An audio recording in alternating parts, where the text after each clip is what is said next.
Welcome to another episode of the Grey Man Podcast. I'm your host, Harley Fox, and today on the show we got Tom Brown. Tom's got a pretty thick resume with the Royal Australian Army, including a deployment to Afghanistan with 3 RAR. Following that, Tom went to Commando and was affiliated with Tactical Assault Group East, and then deployed again to Iraq with 2 Commando. Since then, he's opened a business called Origin K9 and more recently Origin Initiative to share his story and help other veterans. Great chat with him today. I look forward to sharing it with you guys. Welcome. Thanks for coming. Nah, mate. Thanks for making the drive up here to have a chat. All good, man. Yeah, I thought it was going to be like a 2-hour drive. It was like a 1-hour drive. It's heaps easy. Are you on the north side of the Goldie? Yeah, like behind Rabina, semi-hinterland kind of way. Oh, yeah. Yeah, man. Who you live down there with? Fam? Yeah, wifey, 2 kids, little dog, fucking 55 kilo Roddy. Shayline is useless, big teddy bear. Yeah. What's, fuck that, 55 kilos must eat a lot. Yeah, we just ran out of dog food actually, so we've been feeding him some stupid... Steaks and shit. No. He's eating steaks, I'm eating his dog food. Yeah. Sounds reasonable. Cool, man. Where are you? Always been down the Goldie, or how long have you been down there? Mate, I've been Goldie, I think coming up 3 years actually. Oh, yeah, not too long. Yeah, because I got out in 2019, and then I spent, I think it was 2 years Brizzy. Yep. Yeah, and then 2 years Brizzy. So I'm coming up 3rd year. So your last posting at Gallipoli? No, to Rook and Sydney. Okay. Yeah. You just Holsworthy. Yeah. You just come up to Brizzy because you like it, or? Well, mate, I was trying to join the cops after post-military, because I got a few mates in the cops, insert and that type of stuff. Yeah. And then, because of the way my career ended, I was like, well, if I'm going into cops and this thing is integrity and honesty and whatnot, in the name of integrity, I'll disclose, and then I'm going to find out anyway, but I'll disclose my medical stuff around the mental health shit. And then, I was doing well, I feel, up until that point in the process, and then they got that and they were like, How long ago was that? Mate, I applied 2019 and it would have been like early 2020 that I got knocked back. Yeah, right. Yeah. I know they dig pretty fucking deep in your DVA files these days. The coppers. Really? Had a couple of mates get in last year, and they both said that they cops fucking got into their files to see what injuries they had. Yeah, I don't know about that. I'm pretty sure surely that's medical in confidence, right? Unless you sign a thing and say... Yeah, they would have had to given it to them, yeah. Yeah, okay, yeah. Fucking, but it would have been one of them, like a COVID thing. It would have been like you don't have to do it, but if you don't, then we'll fuck off, You're like, oh, okay, well, here's my DVA file. Yeah. We probably won't look at you any further, but no pressure. But mate, I found out the other day my DVA file, because I called up about something, my DVA file is it's like protected, or it's, I don't know if secret protected is the word, but you can't get into it. Not everyone can look at it. Oh, because of your SF stuff? Maybe, I don't know. That's what I said. I said, is this because of my last posting, or? But no, I don't know what the reason is. There's a variety. You've got family works for DVA or some conflict of interest or whatever. But yeah, maybe. I'd like to think this because I'm fucking super special and protect identity and some Jason Bourne shit in there. Like, this guy's got a massive cock, but don't tell anyone until his DVA file. We'll go with that. By the time you realise it's not, it's too late. Cool. So, where'd you grow up? Down Sydney? Yeah, Sydney boy, man. Yeah, so I grew up in, you familiar with Sydney? Not really. I've been down the northern beaches and stuff a few times to visit people. Down the Gong, I've got mates down there. Yeah, I was in between those two. So The rest of Sydney? Just bracketed the fucking where I live, yeah. But now I was in Clovelly, so born in Bondi, so famous Bondi Beach sort of thing. Yeah, very and lived there till I was about 5, and then we moved to Clovelly, so it's about 3 beaches south, I think. Okay. So between Bondi and Maroubra kind of thing. So eastern suburbs, eastern beaches. Surfer boy kicking around with blonde hair and... Yeah, I bleached my hair at one stage with with the lemon spray. You spray in your hair and you go in the sun. So this, like, I've got some photos of when I was a kid when I had this like bleached blonde hair. But I'm nice. I was a ranger when I was born, like full ranger. Yeah, right. And then obviously just had brown hair my whole life. Was the relentless teasing way you sprayed lemon oil on it? Nah, because I think it was the thing to do. Yeah. It was like when you gel your hair up at the front, like everything's flat except for the spot. It was like that. Fuck yeah, I did that. But if you did that now, you'd get you'd be bullied online for sure. I'd fucking like a blonde, it's like a blonde tipped mohawk thing going on. Frosted tips. Not a long one, just like a little short mohawk with blonde tips. Yeah. I think I did that at one point. Not the frosted tips, but I used to do the mohawk, yeah. Yeah, I call it the Harley Hawk. Harley Hawk, yeah. I used to do the Harley Hawk, yeah. Obviously after you. Yeah, but yeah. it's a trend. Yeah, man, it's a beautiful place to live. Like in terms of, fuck yeah. like, somewhere you could grow up. I fucking won the geographical lottery. You know what I mean? Yeah, fucking oath. Yeah, because the street I lived on was right next to it's called Boundary Street, and it was right next to the cemetery. We butted up against the cemetery, and then I'd literally walk 5 minutes max down the road at the lookout. For anyone that's listening that knows this, the lookout where you look at Bondi Beach over the cemetery. And there's heaps of like photos that people take of the like sunrise or whatever, and it's the angel statues on the graves with the cross, and then there's a beautiful beach in the background. Oh well. So man, and I could I went to like Bronte, Bondi, used to go to Maroubra, Coogee, Clavelli, Tama, all that stuff, dude. Yeah, it's fucking dream. Yeah. It was good stuff, man. Beautiful place to grow up. But I've been back a few times since, and I don't know. I don't think I could live in Sydney anymore, eh? It's just, I fucking hate it. It's chaos, dude. So busy. Chaos, man. Yeah.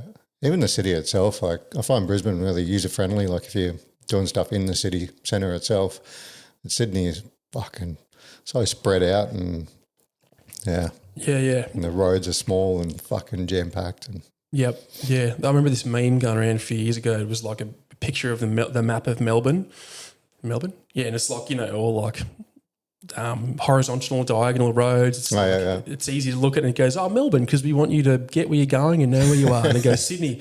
And there's this shit button that goes, because fuck you. Yeah, mate, I find Brizzy is worse though, because I remember I did JLC up here, so the like first promotional course in the army, and I was driving around in my car, and I was like, "What the fuck's going on here?" Come over like a blind crest, and you just got this.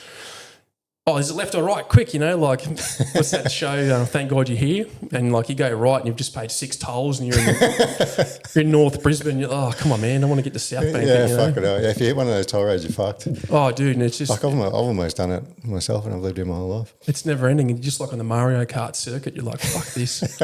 In saying that, I did the same thing in Sydney. I remember one night I drove over the Harbour Bridge. It was like 6 times in a night. Paid the fucking toll each time. Because I kept missing the exit.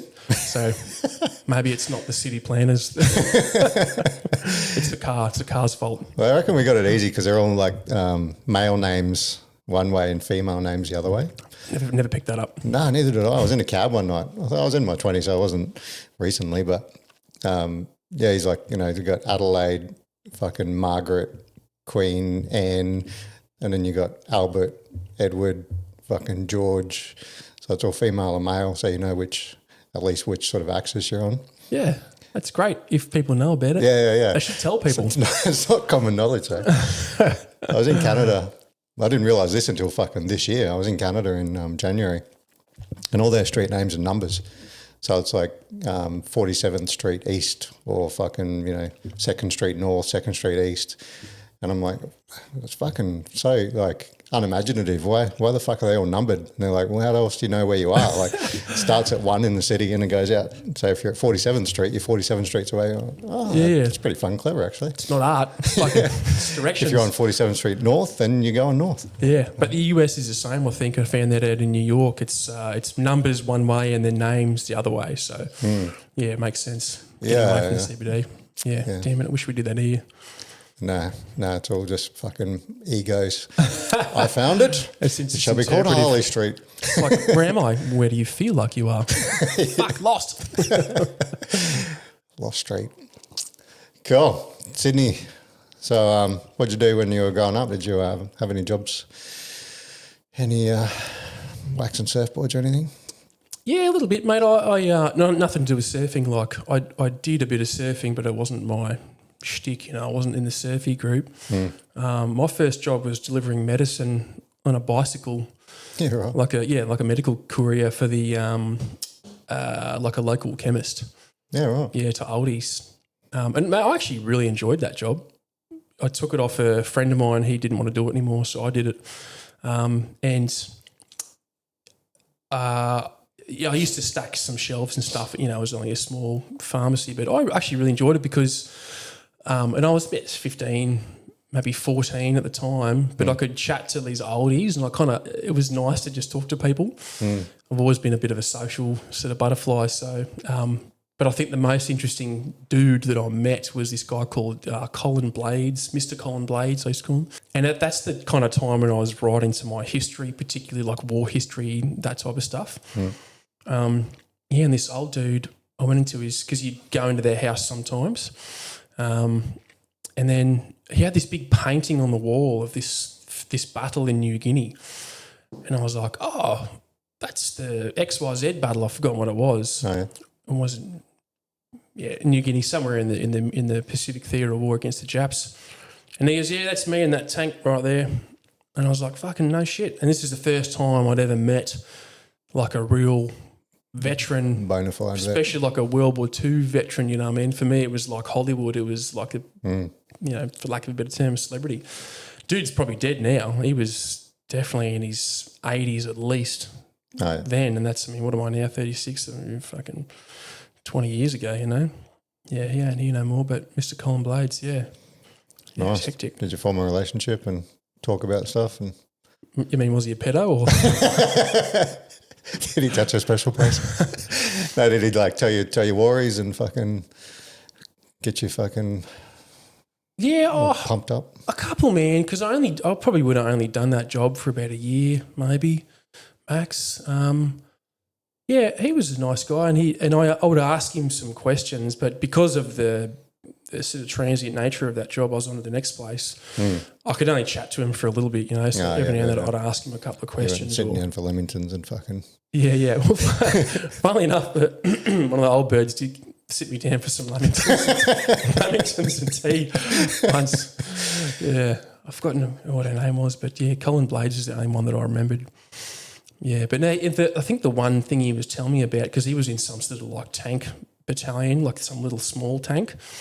I don't know what they were called, but he was telling me about the Indians that they were fighting with, and he was saying that they used to use the tanks to like fill in these mass graves after these big battles. And that was the one thing that stuck out in my mind about what he said. Yeah, that'd stick with you. Now my favourite war movie actually is Fury. The tankies. I fucking love that one. Yeah, that was actually a good movie. Yeah, I think the sound effects was real dark. I love the sound effects from that movie. Have you seen that new one, Warfare? Nah, it's pretty new, isn't it? Yeah. I heard it was really, really fucking good. Yeah, one of the dudes I had on the other day was on his way to go watch it after the pod. I'll have to fucking get over there. Yeah. Yeah, so a mate of mine was saying, and he was in Iraq at about that time with the Aussie Army, so, wasn't like fighting in Fallujah kind of stuff, but he said, he said, hands down the most accurate in terms of like the settings and whatnot and the props and the sound war movie, but he said it was probably the most accurate in the sense that gave you a real feel for what it was like, some of the boredom, some of the shit talk, that type of stuff. Yeah, nice. Yeah. They're getting better and better, because a lot of these actors are getting right into it and like they want to be as fucking accurate as possible. Yeah. Like Chris Pratt, what was that one with the on Amazon, the little fucking the Terminal List. Terminal List, yeah. Yeah. Yeah, he was fucking, he had Jocko watching it with him and they're giving him like a step-by-step. He's like, it's fucking really good. I like what you did here and coming around. And yeah. So... And he was like, thanks, Jocko. I was really trying, I am pretty good. It was amazing. Do you get real analytical with fucking shows and movies and stuff. You're like, these fucking idiots. Oh, yeah, a little bit. When it comes to like that military type stuff, I take it for granted. I'm just like, whatever, it's a movie, But if there's one that's really realistic, or if there's something hyper stupid, then I'm like, that's dumb. That's not realistic. But I much prefer like what's the subtext? You know what I mean? Like, what's the camera angles they're using? I don't have any sort of formal training in that sense, but man, I love picking apart movies like that and looking for the hidden meanings. What are the metaphors? Yeah. Sometimes I like to look into like things that happened on the set while the movie was being made, those sort of things. Yeah, that really interests me. And not even just military movies, any movie. Yeah. Like, mate, one of my favourite movies is, and I've only seen it once and I actually won't watch it again because it was fucking traumatic. There's one called Grave of the Fireflies. Grave of the Fireflies. Of the Fireflies, yeah. It's a Japanese anime from 1989 or 1987. It's about two kids growing up in Japan at the end of the war and then just post-war. And from the start of the movie, you know exactly what's going to happen. They both die. Spoiler alert. Yeah, but that's the first thing that you see in the movie. But watching the process was fucking horrendous. In anime? Oh, yeah. Mate, I reckon it was one of the most emotional roller coaster movies I've ever watched. I was in fucking tears by the end of it. Yeah. Wow. Yeah. How long ago was this? Year ago. So it's pretty new. The movie's pretty new? Or? No, it's from 1989 or something. It's a very old one. Yeah. But I only watched it about a year ago, yeah. I went through this massive anime phase, not like anime porn, but like those really violent anime ones, like Violence Jack. What else is there? Evangelion, those sort of ones. What's the one that everyone fucking raves about? The Spider-Man, some Miles Morales or something? Just the two Spider-Man animes they made? Spideyverse or something? Yeah, Spider-Verse, yeah. Nah, I'm not a big fan of a lot of new stuff. Okay. I think most of it's repurposed generic sludge just getting pumped off the conveyor belt. So I'm like, I don't know, man. I think it just lacks a lot of substance. So I think I like the old stuff better. Yeah. Fair enough. Never got into anime, in any form, shape, or porn or ways. Yeah.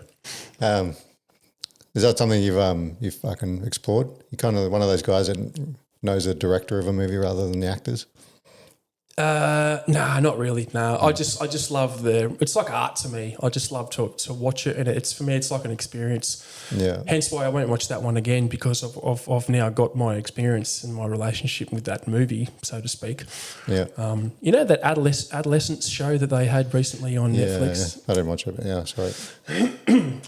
I reckon it was worth a watch, and that was the same thing. I watched that once, and I won't watch it again because I don't want my experience with that movie to be skewed.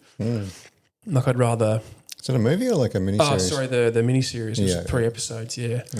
And I don't watch like the YouTube shorts about, here's the meanings about it and this is the real thing. And I'm like, no, it's just like I've got it's like looking at art. Yeah. It's between me and the art. Yeah, nice. Yeah, if that makes sense. Yeah, I'll have to sit down and watch that one time. Yeah, I reckon worth it, mate. Yeah. For a man and as a father, I watched it from the perspective of a 14-year-old boy and a dad. Yeah. And it was fucking confronting for both. And again, I was in tears by the end of it, like me and my missus watching it. That was fucking very emotional journey. It was good one though. I'd recommend it. Speaking of fucking being in tears watching a fucking show, of all the shows... Ninja Turtles? No. Okay, sorry. Didn't hit me that one. I am a bit of a crier, I'll admit it, but usually it's got to be something pretty fucking emotional.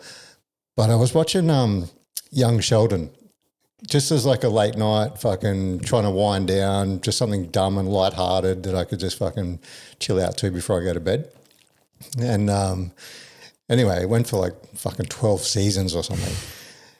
So over like 2 years, I'm like pretty much like almost every night just watching like, maybe even half an episode or just a little bit of an episode. I got pretty fucking attached to the the fucking characters, went through the whole development and their journeys. And Sheldon started as like a little fucking kid, and he was like graduating from college by the time it finished. Yeah.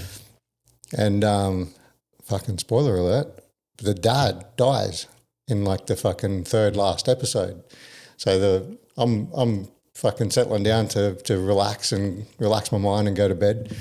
And they fucking killed the dad off. I cried like a fucking bitch.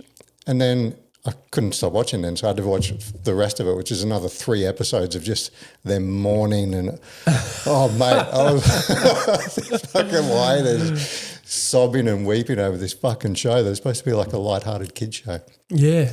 Funny, man, like I looked at that show and I was never into Big Bang Theory. And it was one of those ones where I was like, why, who asks for this show? You know what I mean? Like, I wonder what Sheldon was like as a kid. I'm like autistic. That's what he was like. I'm telling you, like, that's the guy now who's the same. But yeah, like, that's to find yourself attached to the character and then watch them go through that process. And then by the end, you're so invested. You're like, man, no, fuck, that's, then you can feel the pain. But that's it shows empathy, bro. It shows emotional intelligence. Ain't nothing wrong with that, man. Yeah, it's it. I don't mind having a bit of a release here and there. Have to, bro. Yeah. Have to, because if you don't, you know what happens to it? It stays inside you. It turns into cancer or resentment or hate or fucking anger and And lash out. I've been there. Trust me. We'll get into it later. Cool. So you grew up on the beach. Did you fucking nuclear family, mum and dad and siblings and white picket fence? Yeah, mum, dad, younger brother, younger sister, older sister. So I was second of 4. Pretty tight knit. No, we're pretty tight as kids, man. But mate, I've never said it this way on a podcast before. But like it was, I grew up in a domestic violence house. Yeah, and it took me. I mean, I started doing therapy for this stuff in 2018, and it took me until this year to consider what I went through as a kid as traumatic, and that it was like that's what domestic violence is. Because I think we've all got this idea that my dad fucking smacked me and I'm all right, but for a lot of my life I wasn't all right, and I didn't know why, and. So it's been interesting to reflect on my childhood that way, going, fuck man, I actually was legitimately sort of traumatised by, being in a house full of violence and having violence perpetrated against me. And I don't like using some of these terms because I don't like to be attached to them. Like, violence perpetrated against me, I'm a victim. I don't like that mindset, but I think at some point you've got to confront it. So it was, interesting to confront it that way. And I think the thing that made me think about it that way was I was going through something semi-recently, and I was, sort of debriefing with my missus, and then she said something about, your childhood trauma. And I was like, fuck. Yeah, I guess it is. I guess it was traumatic. 36-year-old Tom, I'm a big tough guy. 8-year-old little boy Tom, different story.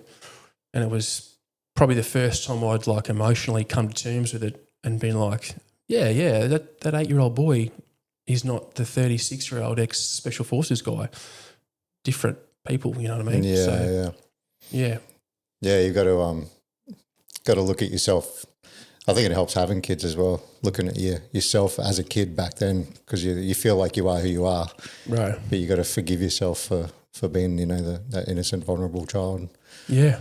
And having kids is like, I thought I had a reasonably good, and I do have, excuse me, a reasonably good handle on who I am and what my issues are and aren't, how to deal with them, process them, that type of stuff. But mate, having kids was just like, I thought I was looking in the mirror and I realised I was looking in like the little mirror, the little one where you can like pick pimples and shit.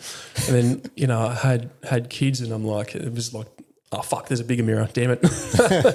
I missed all that stuff, and then you've been through it, man. You're watching your kids do stuff and go through things and you react a certain way and you know, you've got this really empathetic response with something they're experiencing, and it reflects something back from your own childhood. You're like, fuck, damn it, like that feeling of being rejected or loneliness, and like, I hope she doesn't have to go through that, and then they do, and you're like, and then you're going through it yourself, and having kids has been like, it's really sort of put a rocket up that personal development stuff that I've been doing for the last 7 years, you know? Yeah. In like 90% the best way, and then 10% like, fuck, take it back. It's too much. Slow it down. Did you see that video I made the other day with my daughter? Negative Ghost Rider? I did not see it. Yeah. I made like, I saw this trend, or some chick in America made this little video with a couple of questions. So I wrote out a list of the 10 most common things we would hear as kids, like go and get me the belt, or why don't you go fucking play in traffic, or I'll give you something to fucking cry about. All those ones. I don't love you right now. Yeah, that was literally one of them. Give you something to cry I like about. you, but I love you, but I don't like you right now. I'll give you something to fucking cry about. So I wrote them down, and then I just split them in half and went and just read the first half of it and let her finish the sentence. So it's like it was just so sweet and innocent that she had no fucking clue what any of them were. And then after I read them out to her, and she gave me her fucking beautiful responses. I told her what they actually were, and her face was just dropping. She's like, "That's really sad." Oh, dude, mate, and like you got these two big emotions there. You're like, you want to watch your daughter go through this beautiful, like, you want something to cry about? Like, I'll help you so you don't have to cry. Whatever she said, you know what I mean? And you're like, that's not what it means. And then you watch her give this beautiful, empathetic response, and you're like, have I done the right? I've done the right thing, and you feel great, and you cry happy, and then you're like, you're going to tell her, no, this is what I went through, and you go through it again. You're like, fuck, this is just fucking intense stuff, and you don't. If you've never worked on it, and maybe if that was one of your first, not you, but you plural, one of your first exposures to something like that, and then realise that in that moment, it's confronting stuff, bro. Yeah, it's no joke. It's very confronting. Yeah, for sure. Yeah, it's a different world back then. It's funny, like that video that so many people have watched it, and I knew all 10 of them straight up. I'm like, it's fucking crazy how we all did. Like we all went through exactly the same thing, thinking we were the only ones. But yeah. When you said you were DV house, was it against your mum, or just led with the sort of iron fist with everyone? Us kiddies, man. Yeah. And I'll be careful what I say, because I don't still have a relationship with him. Yeah, definitely. Yeah, I don't. I went through a big long process later on in life where I had to go through this big forgiveness thing, and then maybe you've been through this, maybe you haven't, but like realizing that my parents are now they're just other adults. And I legitimately did have forgiven them for what they went through, because I've now been a parent, and I see what it's like. But then also the big one was realising that I can't let my stuff be like impede my parents' relationships with their grandchildren, because that's not my place. It's not my right. You know what I mean? So, let's just say even if I didn't forgive them and I was still angry or whatever, I don't think I could block that relationship and get in the way of that, because it's not about me anymore. Have you talked it through since when you said you came to a bit of a realisation in 2018? Did you talk it through with the old man? And No. Oh, and I'm glad I didn't. Not like he's a very, very different dude now. But I kind of, this is another one of those realizations. I was like, me going through that with him, maybe that's cathartic for me. Maybe it's not for him. Yeah, like I don't need to drag him back through that, and like they're kind of, and I was a bit resentful about this for a little bit, but I had to get over it again. Not get over it, but process it, because I was like, you can't just ignore that stuff from when we were kids. You have to fucking deal with it and be accountable for it too. You can't just run around the world traveling and having a great time and we're all left to fucking pick up the pieces. Yeah. But the conclusion I came to was like, well, yeah, you can, because what's the alternative? they're at the end of their life, last 20, 30 years. Yeah. Do I want to fucking drag them back to 30 years ago and be like, deal with it, And they're like, nope. I just want to live my life and be happy. And for me, I was just like, that's fine. You're allowed to do that. Live your life and be happy. And I love you and I've forgiven you and, have this great relationship with your grandchildren, and I don't begrudge you that. It's a very mature response. It took a while, and there's periods where you think you've forgiven them, but you haven't. You're still holding on to something, and then it's pretty tough. It was a hard process, but I'm glad I did it, and I'm actually grateful that I did, because the opposite of gratitude is resentment. So I've got gratitude. Remind me, I've got a fucking funny story about gratitude later. I'll try. Cool. So, was your dad in the military or anything? Any family service? Yeah, granddad. Yeah. And this kind of sort of feeds into that, I guess. Granddad was in the British Navy, Second World War. Right. Aircraft carrier, HMAS Formidable. Yeah, HMAS Formidable. He was in every theatre except for the Arctic or Antarctic, the southern one. Antarctic, yeah. Every theatre, mate. Aircraft carrier, so they were, launching fighters and bombers or whatever they were launching. Took part in the landings in Malta. On Malta. Landings in Malta. I think the bombings of Malta. Got kamikaze by the Japanese. Yeah, right. Somewhere in the Pacific. Came down to Sydney Harbour where he met my grandma during the war. What was his rate? What was his job? Man, I briefly went through him with this. I forgot what his job was, man. Yeah. I've forgotten. Yeah. I think just one of those sort of administrative, logistical kind of jobs that you do on a ship. Because he left when my dad was about 13. So, this all feeds into like, well, who's my dad and who am I and what kind of dad am I? Like, if you watch that generational thing, he fucked off when my dad was 13, and his formative years with this other woman. And then, my dad grew up with no dad, so he didn't know what to do. Oh, he didn't come back. Yeah, he didn't come back, so I never knew him, never met him. So then my dad grows up with no dad. He does what he thinks is the best with no guidance. I take what he gives me. I try to do the best with it, pass it on to my daughter. She'll do the same. Interesting watching that. Piecing it together. Yeah, interesting watching that thing come together. But that's the only real military service. Oh no, sorry. Great uncle was Uncle Ralph, engineer in the Desert War. So he was repairing tanks. Okay. Yeah, never met him though. Never met him. I think the closest my dad came was during Vietnam, during the draft. Almost got a call up, but didn't. Had a few friends that went and died, got injured, came back, fucked up, that type of stuff. But no, I'm the first guy in my family to do military service like that for a while. What spurred your decision? Was it your love for history and stuff? Or? Yeah. I was about 15, thereabout. Yeah, because I wanted to drop out of school. I hated it. Standard sort of shit, mate. Tom's got potential, but he fucks around and wants to be class clown, blah, blah, blah. I didn't care. I was just like, boring. And wasn't much of a maths guy. I failed 4 out of 3 math tests, but I loved my history and my English. So I was like, well, I'll just leave school and join the army, because I wanted to leave school anyway. And Dad said, what are you going to do? You're going to go to the fire brigade, cops, ambos, the army sort of thing. And I guess he must have been service-minded back then. Yeah. And I don't know what it was about what it was. It was the army, because it was this intersecting, like, I love history. I love war history. Maybe I can go and be part of war history yourself, you know what I mean? So I had this sort of ideal about who I could and would be.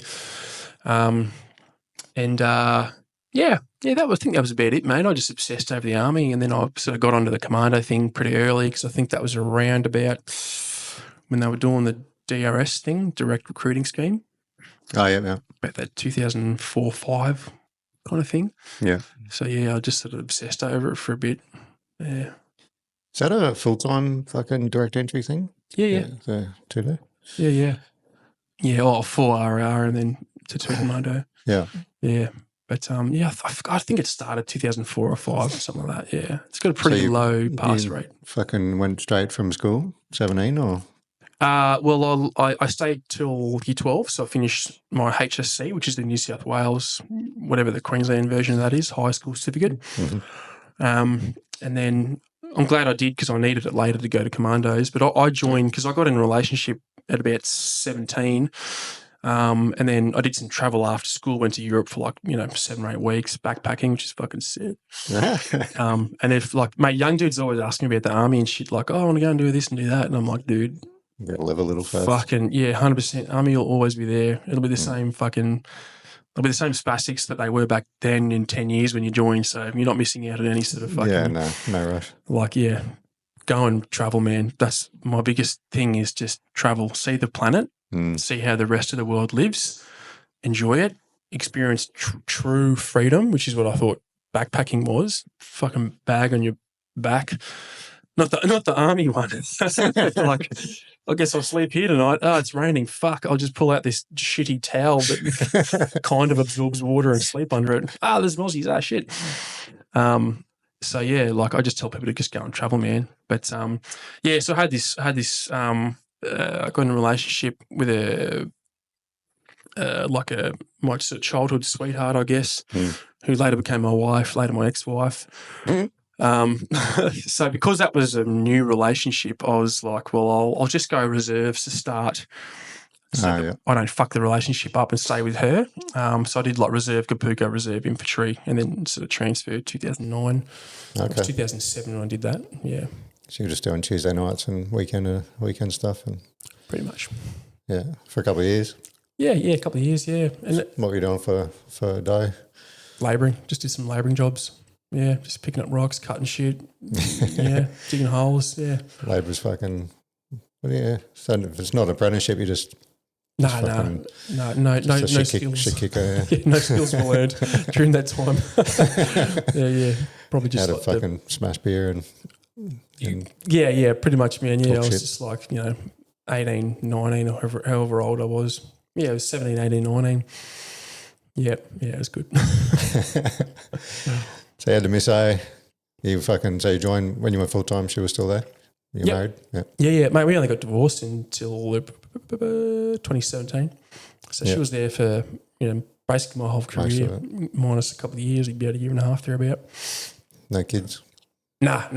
Thank the Lord, man. No, we didn't. No, I think that was a big impetus for me making the decision to leave at the end there, because I was like, I was going to leave, and I was like, I can't stay, keep being the fucking scumbag that I was, and then introduce some kids into the mix. A, I wasn't ready for kids because I couldn't fucking take care of myself. And B, I was like, once you do that, you're in too deep kind of thing.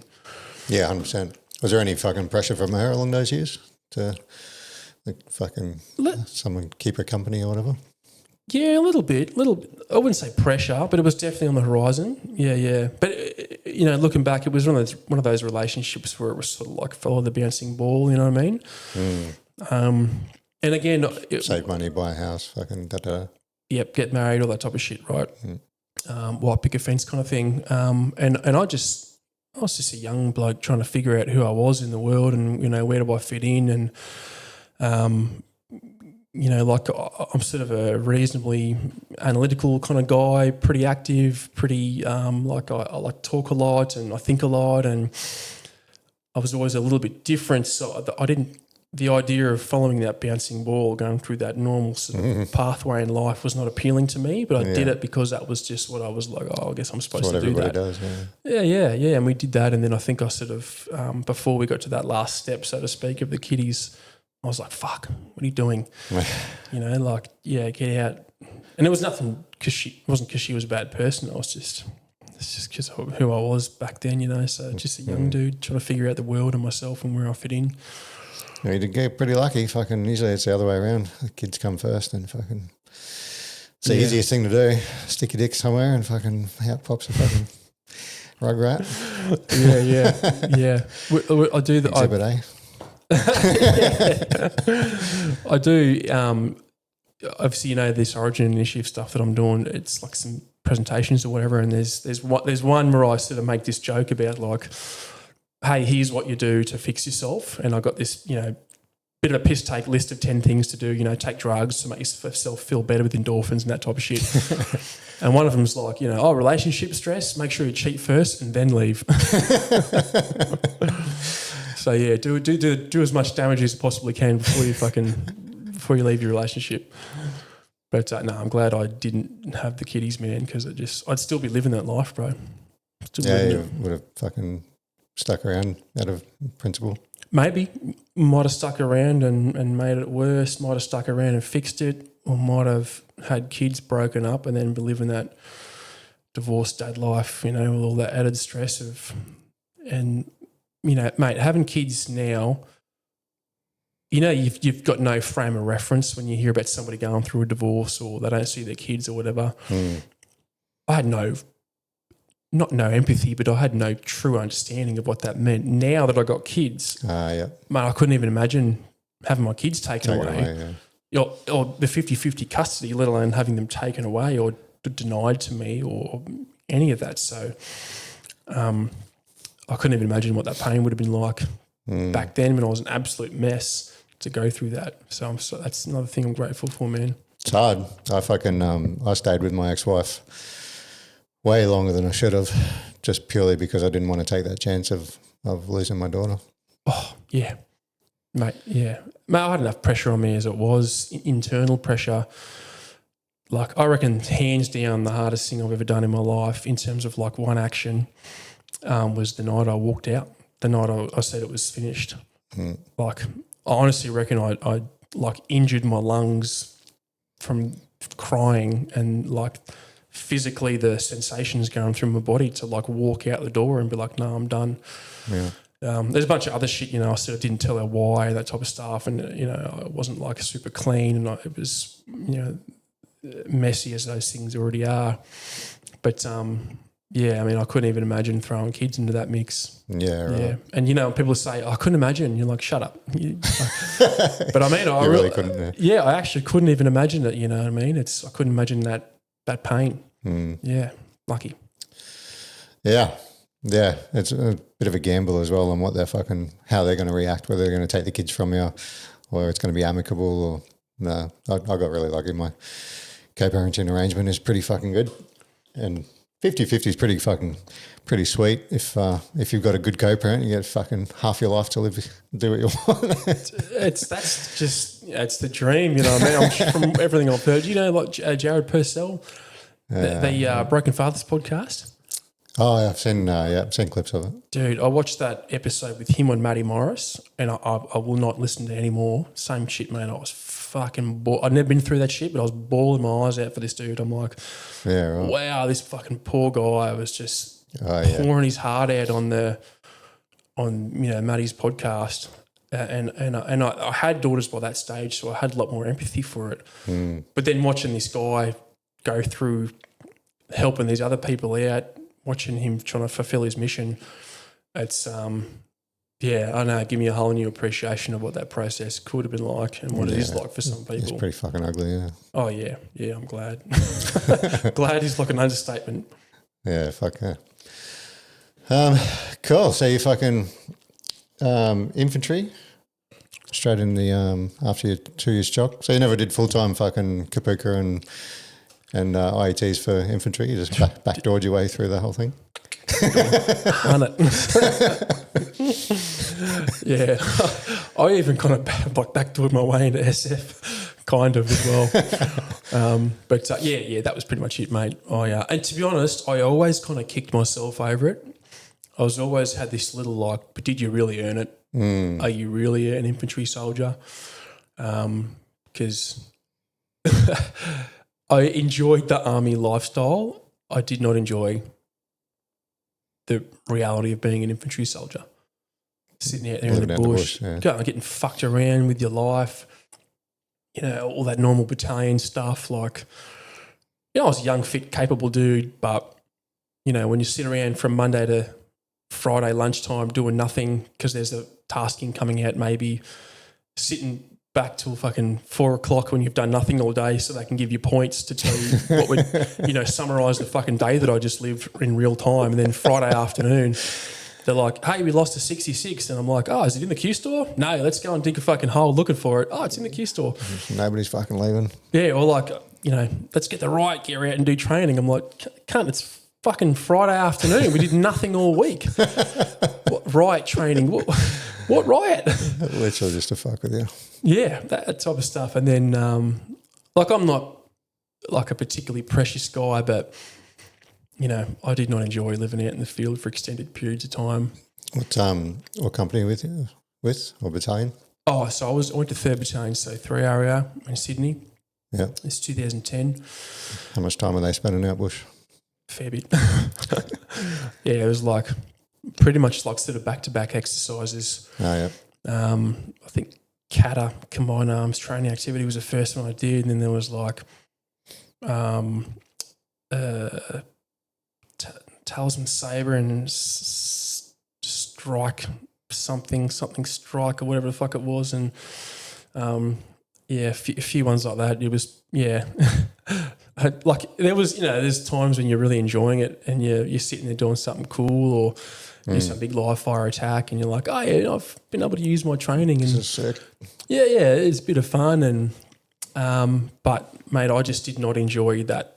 What I felt was like the purposeless sitting in a fucking hole kind of thing, and then that typical infantry thing that you go through, like, oh, why can't we just grow a beard or roll our sleeves up and do the SF thing, and this digging holes is bullshit. We never do this in real life, and because you got no frame of reference, but you look at Ukraine now, they're living in trenches and shit. They're fucking chicken wire wrapped around them. Oh, mate, 100%. And it's a real thing, That's fucking scary. Fucking someone posted a reel on the boys chat the other day. It was like the sound of modern warfare, and it was just on drones. I'm like, nah, I'm good. Fuck that. No, thanks. Yeah. But no, infantry, like I said, mate, it was all right, dude. I loved that lifestyle, going out and smacking piss and trying to stay fit and some of the skills and things, courses. Like I did mortars and P&V driving, had a go at snipers, didn't pass. I was distracted, I guess is the word. Extracurricular activities. I had other pursuits. You did the course? Did the course, and finished the course. I just didn't pass the assessments. Yeah. Wasn't me, it was politics. pure incompetence.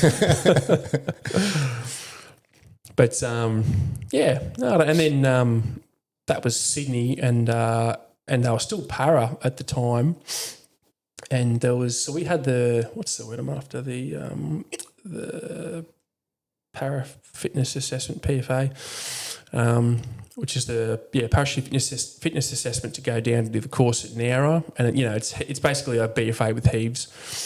So I think I did 5 of those PFAs, but just hadn't got, obviously passed them, hadn't got panelled on a course for some reason. Okay. I think because I was a newer guy, maybe, or they were reassessing the capability. And I think I was panelled on something like 7 courses.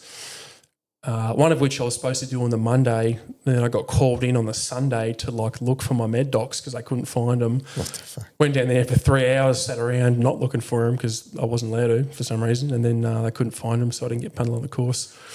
So what's that in the battalion? What's the paratroop fucking component of it? Is that like a specialty course that one platoon does, sort of thing, or?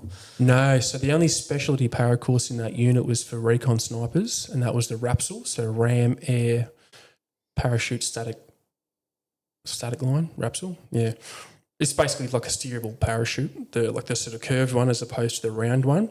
Yeah. But the 3RA itself was just the parachute insertion battalion. Oh, fuck. So it was supposed to be the whole battalion was parachute qualified, and you would eventually get the qualification. You just sort of come in and they have them scheduled every now and then. Why are they dragging us getting you a fucking qual then? I don't know. I think because I was just a young dude, new dude. They were reassessing the capability. Oh, okay.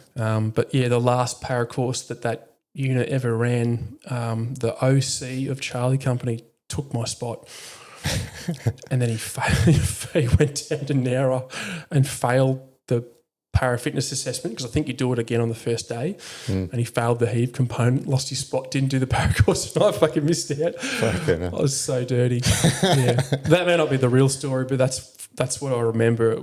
That was the story about why I didn't get the last one. Yeah, right. Yeah, yeah. I was mega dirty, and then that was because then we moved up to Townsville in 2012 from Sydney to be back with 3rd Brigade, so 1, 2, and 3 hour. Yeah. So they bin the parachute capability, so nobody got. Are they amphibious now? 3? Oh, I think so. I know that 2 RAR was. Yeah, pretty sure they are. One of my mates got posted there. Yeah. Okay. Yeah. Yeah, because I know there's like a mechanised sort of capability as well. There's like mechanised amphib, rotary wing insertion, that type of stuff. But I think it's a bit of a mixed bag now across the units. But yeah, so we moved up to Townsville to be with 3 Brigade, and then we had the next trip in 2012, which I obviously went on. Yeah, that's when you're on mortars. Yeah. So I went.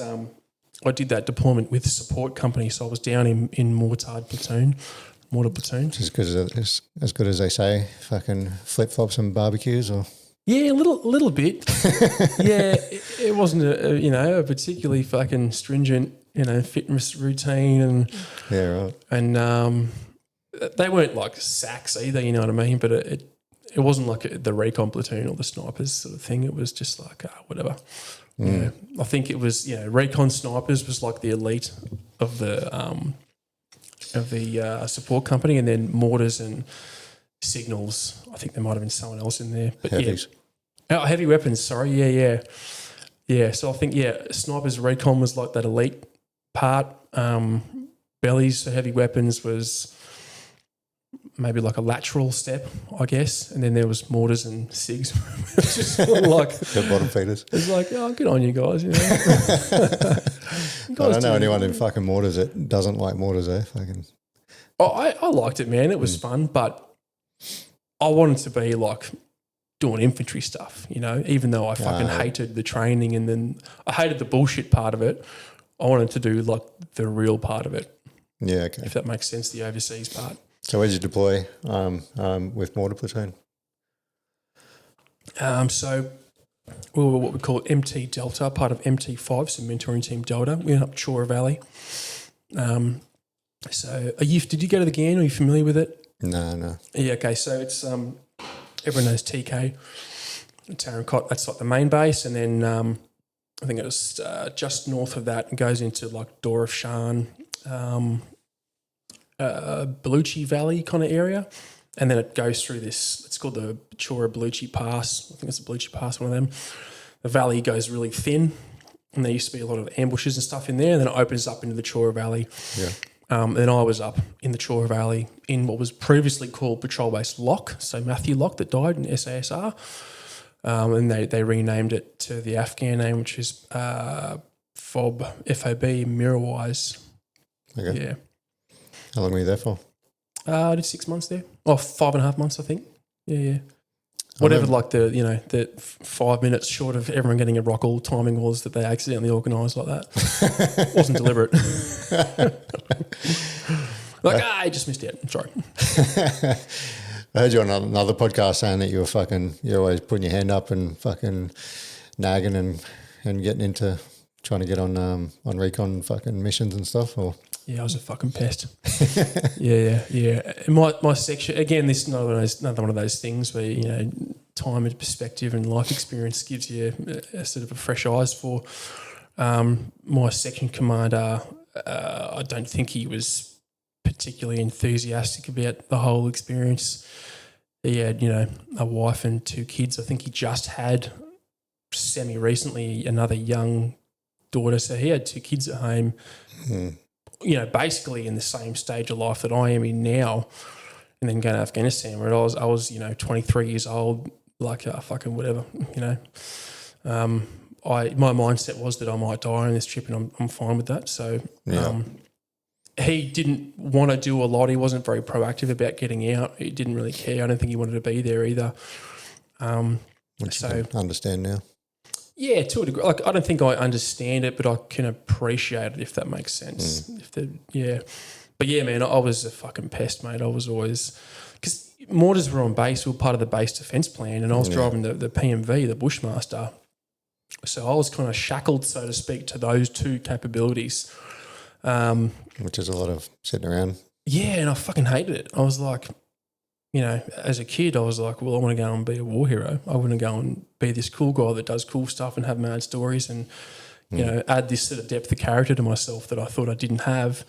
And then every time I got cock blocked, it was just, I think I understand it now. There was a lot of shame attached to that for me. I was like, and I look back at my journal from that time, and every time I missed out on an opportunity, or there was big contact that I wasn't in or something, or I couldn't treat somebody in the hospital.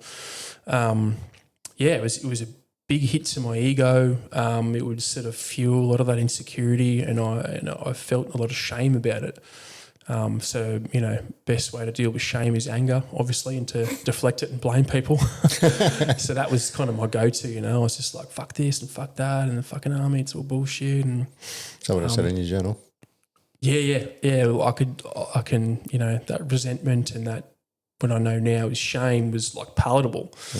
Don't get me wrong, I got out plenty. I got to experience heaps of things, and I really, what I did do, I really enjoyed.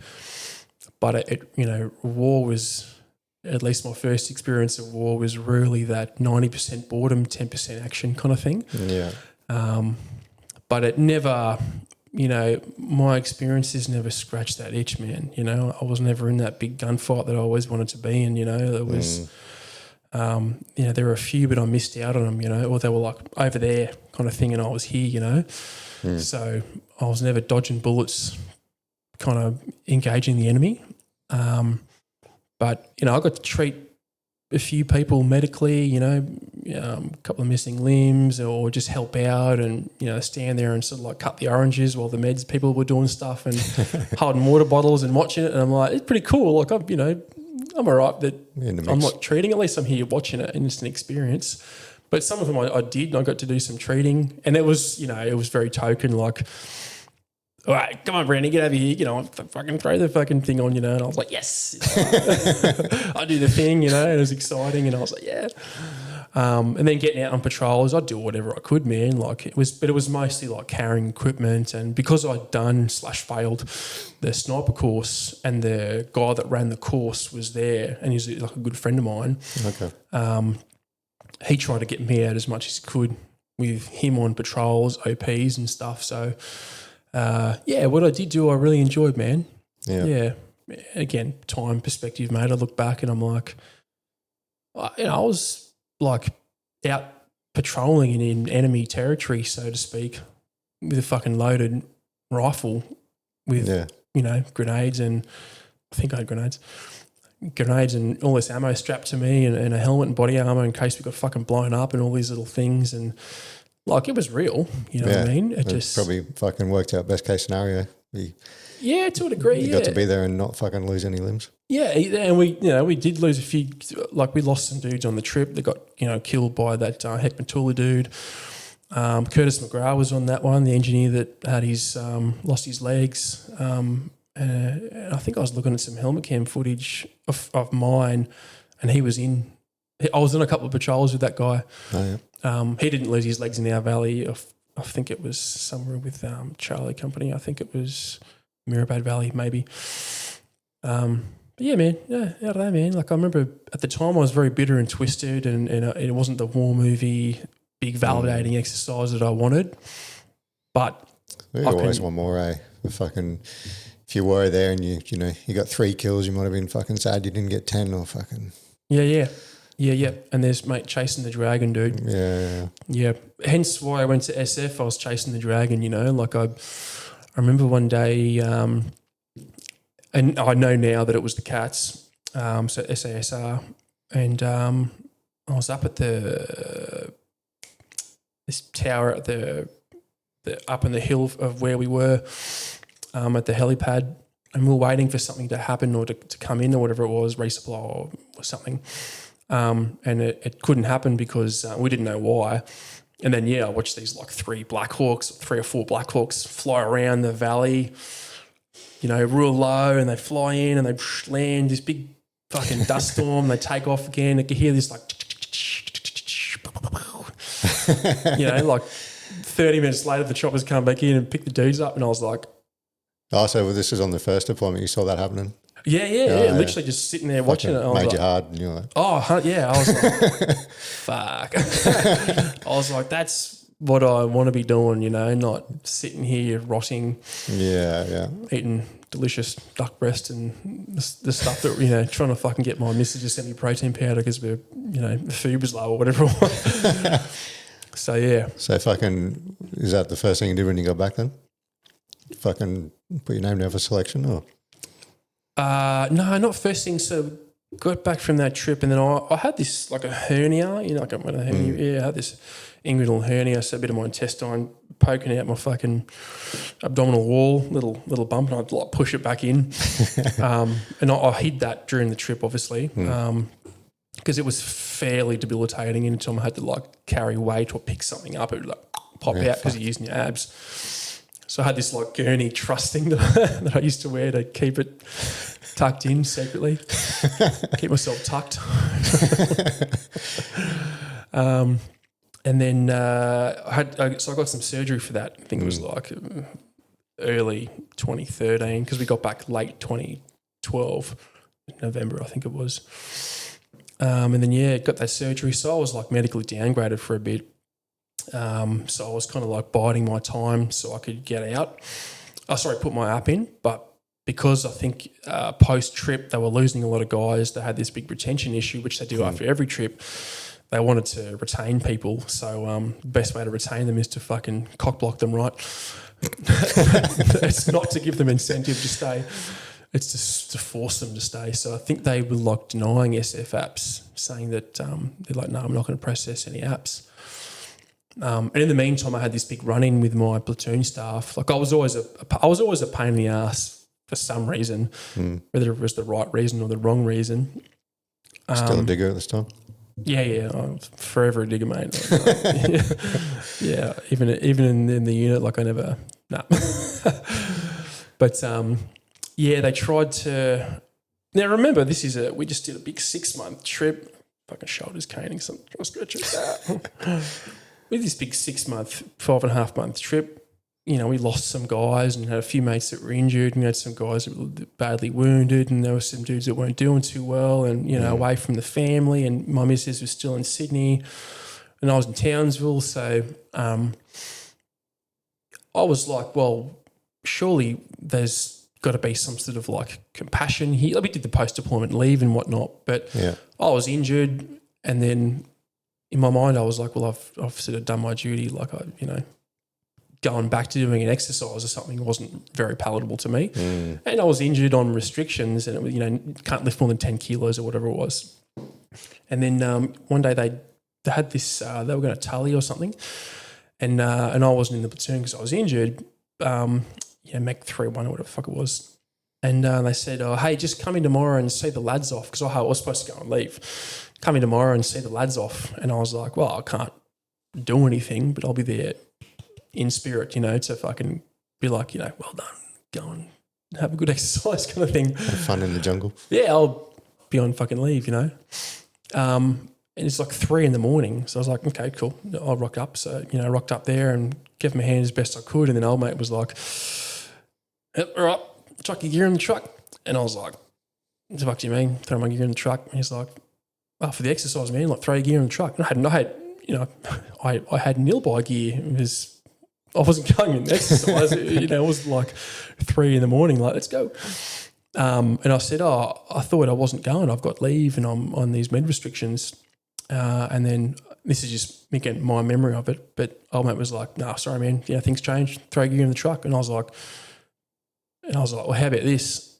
I'll go back to my room. I'll lay my gear out in a nice, neat pile, and you can go and pick it up off my room floor, put it back in the Q store, and you'll never see me again. And he goes, this is his words, he goes, do you wish to profess to the crime of AWOL?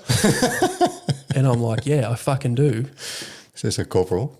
No, it's platoon sergeant. Yeah, right. Yeah, a new platoon sergeant. So he'd done other trips or whatever with, I think it was from 2 RAR, but he was new to 3.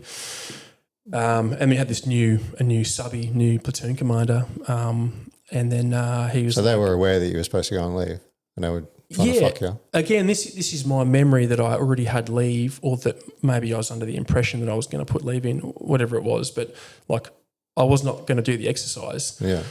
And then the boss came in, and I was like, "Hey, look, I'm injured. I've got a shit. Like, here it is. I can't do this stuff. I'm going to go and leave and see my wife, or whatever." And he was the same. He was like, "Sorry, man, nothing I can do. Get your gear." And I'm pretty sure I told them both to go get fucked. I did. I said, "No, you guys can get fucked."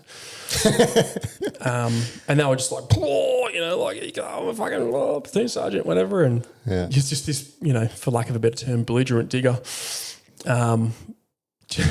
flying in the face of the military rank system. And then they were like, "Well, you got to go and see the OC." And then I saw the OC. I told him to get fucked as well. And I'm like, "You fucking cunts! Like, I'm injured. I'm not doing this and going back to Sydney." And I was like, "What do you want me to do out there?" And their plan was that I would do picket, radio picket for platoon headquarters. And that maybe I was just like, "Nah, like if ever you had a chance of getting me to go out there, like forcing me, it's now gone. I'm not fucking going out there doing sit on the radio picket for you, so you can get your bedtime sleep on some stupid exercise." I'm like, "Nah, get fucked." And they'd read me that, that pre-charge sheet, the official warning or whatever it is before they charge you. Yeah, they read me that thing, and then they all fucked off to Tully, and I stayed behind. I don't think I went on leave. And mate, they got back, and the whole thing was forgotten. I was never charged. There was like no extra guard, nothing. And I wear this like a badge of honour. Maybe it's not, but a mate of mine later, a couple of months later, said that he was in the guard room, and then my platoon commander came in talking to some other subby platoon commander, like a lieutenant officer, and was like, "Man, I got this digger. He doesn't fucking listen to anything I say. I don't know what to fucking do with him. He's out of control." And then my mate goes, "Hey, sir, is that Private Brown?" And he's like, "Yeah, that's the guy." And I was like, "Yeah." And I don't know, man. I don't think I was ever built to be some brain dead foot soldier, infantry guy walking along in a straight line because they told me to do it. Yeah. But at the same time, at that, back then, I hadn't developed the maturity to know how to deal with that and then what to do. Like, what's the alternative? There's no fucking alternative. The alternative is go to Tully. Well, you probably did the best possible thing you could have done. I'm proud of that. You know what I mean? And like, I'm sure that there's some little nuance in that story that's only my memory of it, but I'm the one doing the fucking podcast. So, yeah, that's the fucking story. Fucking word of the law. That's exactly how it happened. Oh, fucking hell. I see it all the time. I work at 6 RAR now as a rehab consultant, and they're still getting fucked. Left, right and centre. Do they ever like dig into your podcast and they're like, question you, like, "You can't say that on the podcast a bit," or like you had that Tom Brown guy and he was saying how fucked the military justice system is or whatever, and like, does that reflect at all on you, or are you just like, I'm a grown man, I'll do what I want, thanks, but cheers? Not as yet. Fucking probably hasn't infiltrated the O's yet, but if it does, I'll fucking what are you gonna do? Yeah. Oh, get fucked. Fucking say what I want, cunts. It's fucking true. Yeah. Don't be cunts to the boys and fucking maybe we won't talk about it. Yeah. We'll say how good the officers are and how they fucking look after us. Yeah, it's funny, mate. Like we love to complain about the army. We love to complain about DVA, and I think DVA gets a bad rap. But ultimately, I think like if you treat people well. And I won't go on some dog shit leadership about dog shit rant about leadership and like, it's all about authenticity. But if you treat your people well and you actually give a shit about them, you'll do the right thing by them whilst still serving the mission. You know what I mean? Like, yeah, 100%. Yeah, like making Tom Brown go out field to do radio pick at the PHQ, like you compromising on that and saying, "No, it's all good." does not then compromise the mission. Yeah. Like I think people get the method and the mission mixed up, if that makes sense, and that's where people get fucking chewed up in that meat grinder. Well, there's both sides of the fence as well. There's Plenty the of piece of shit leaders that do what fucking yours did, the platoon sergeants and fucking subbies and even fucking XOs and stuff that'll back them. But then on the other hand, you've got fucking mad bosses that'll fucking, we're going to look after you. We'll fucking send you home. We'll get you on a plane this afternoon. Fucking get you out of here. Yeah. But do everything they can and bend over backwards to make sure that you've got everything you need. And that was a big difference between SF and infantry. You know what I mean? It was like they know the mission, it's going to get done. And if you don't happen to be the one standing there when it gets done, that's totally fine. As long as you get the mission done. But they didn't. I mean, I'll get into it later. It's still the military, and it was still, 99% retarded the way my fucking rehab was managed. But ultimately, it was big boy rules. It was like, we know what's going on. We know what to do. Like, if you need to go home, bro. It's all right. Yeah. Yeah. Yeah.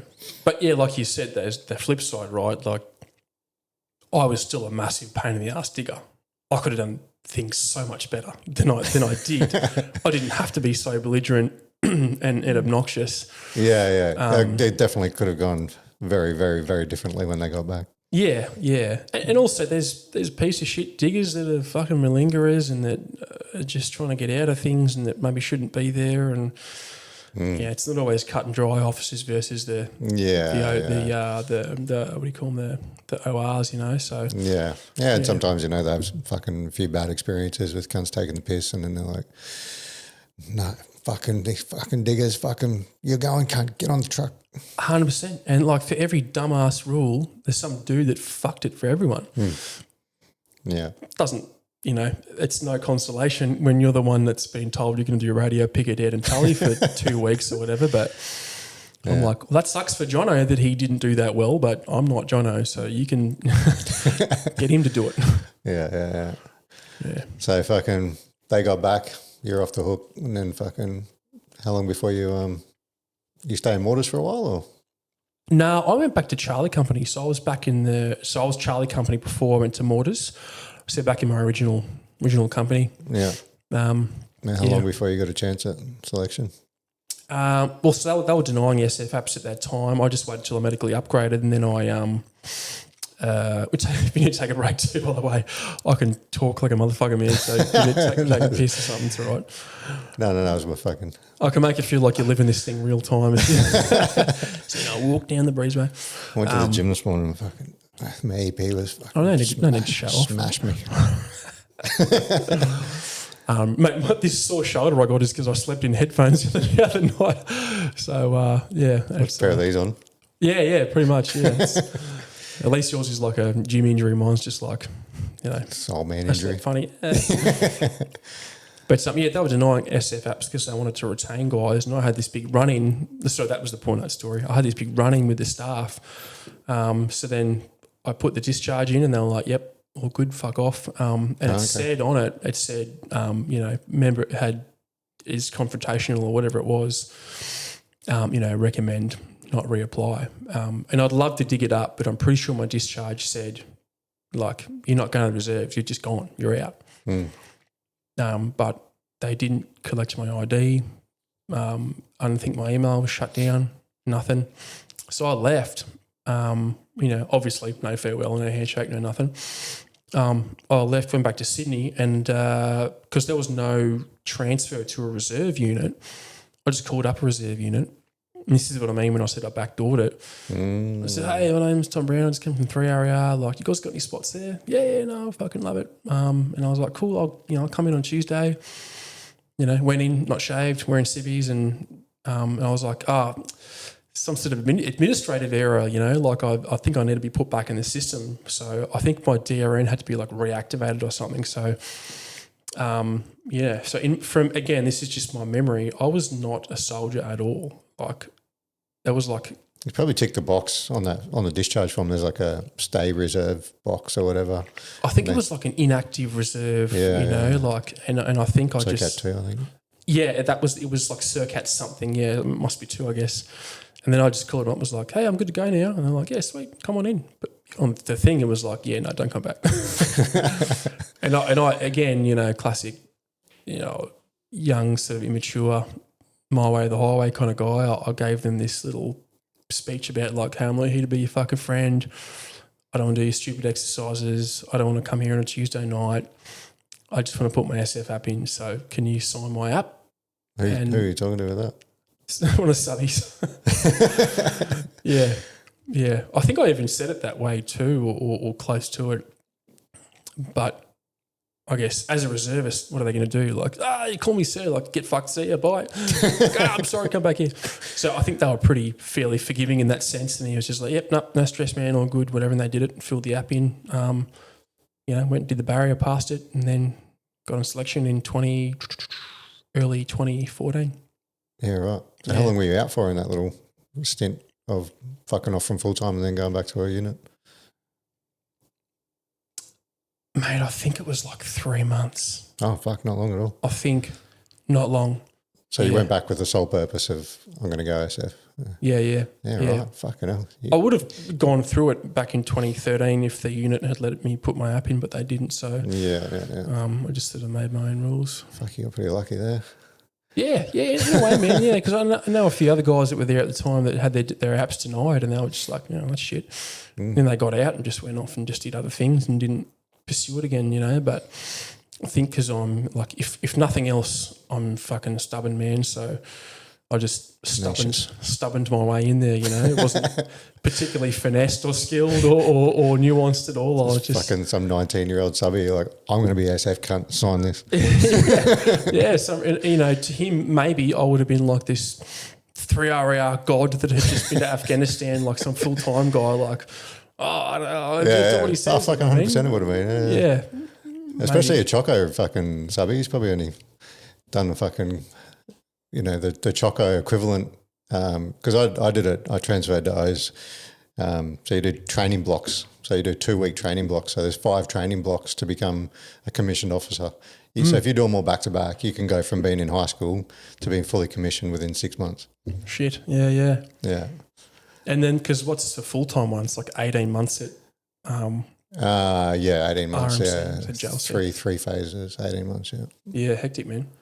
Yeah, it's a big... That's a backdoor into the fucking system. Yeah, 100%. It is, yeah, absolutely. I'm glad at least SF, like, you've still got to... no matter what, you've got to go through selection, so...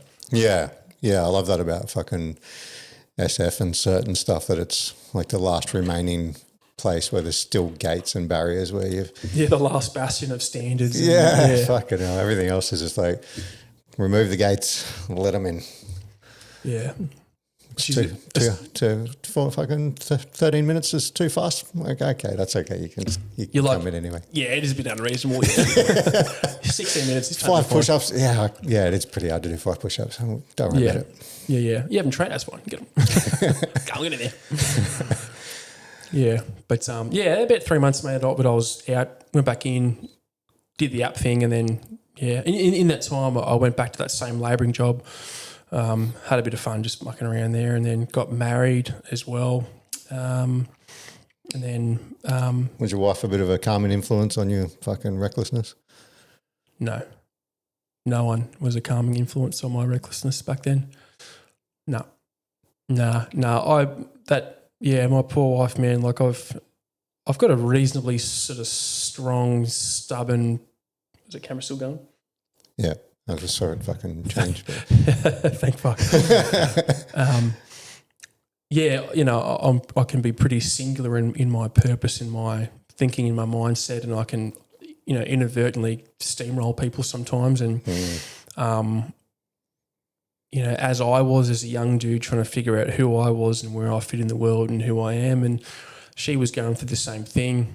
You know, I've got this big, outrageous personality, and I think I sort of steamrolled my wife a little bit too. And, you know, like, just, hey, it's my way, the highway. And she used to call it the Tom Brown show.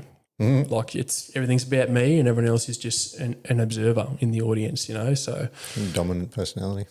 Yeah, and it's I'll always be that way to a degree, but I think I've learnt now how not to fucking hurt people going through that process. Yeah. Yeah. Softened a bit. Yeah, I'd like to think so. Or at least I got a bit more emotional intelligence where I can sort of observe and be like, maybe this is one of those times that talking louder and more is not the best approach to this thing. Sometimes it's just, 2 ears, 1 mouth, just listen. Yeah. Yeah, for sure. I think as your girls grow up and get into their fucking, 7, 8, 9, 10, when they sort of communicate a lot better, you soften a lot more. I know I did anyway. I used to be quite dominant, but definitely as I can have, reasoning conversations with my daughters, I've realised that I've, 2 ears, step back, listen, don't just fucking tell them this is the way it is.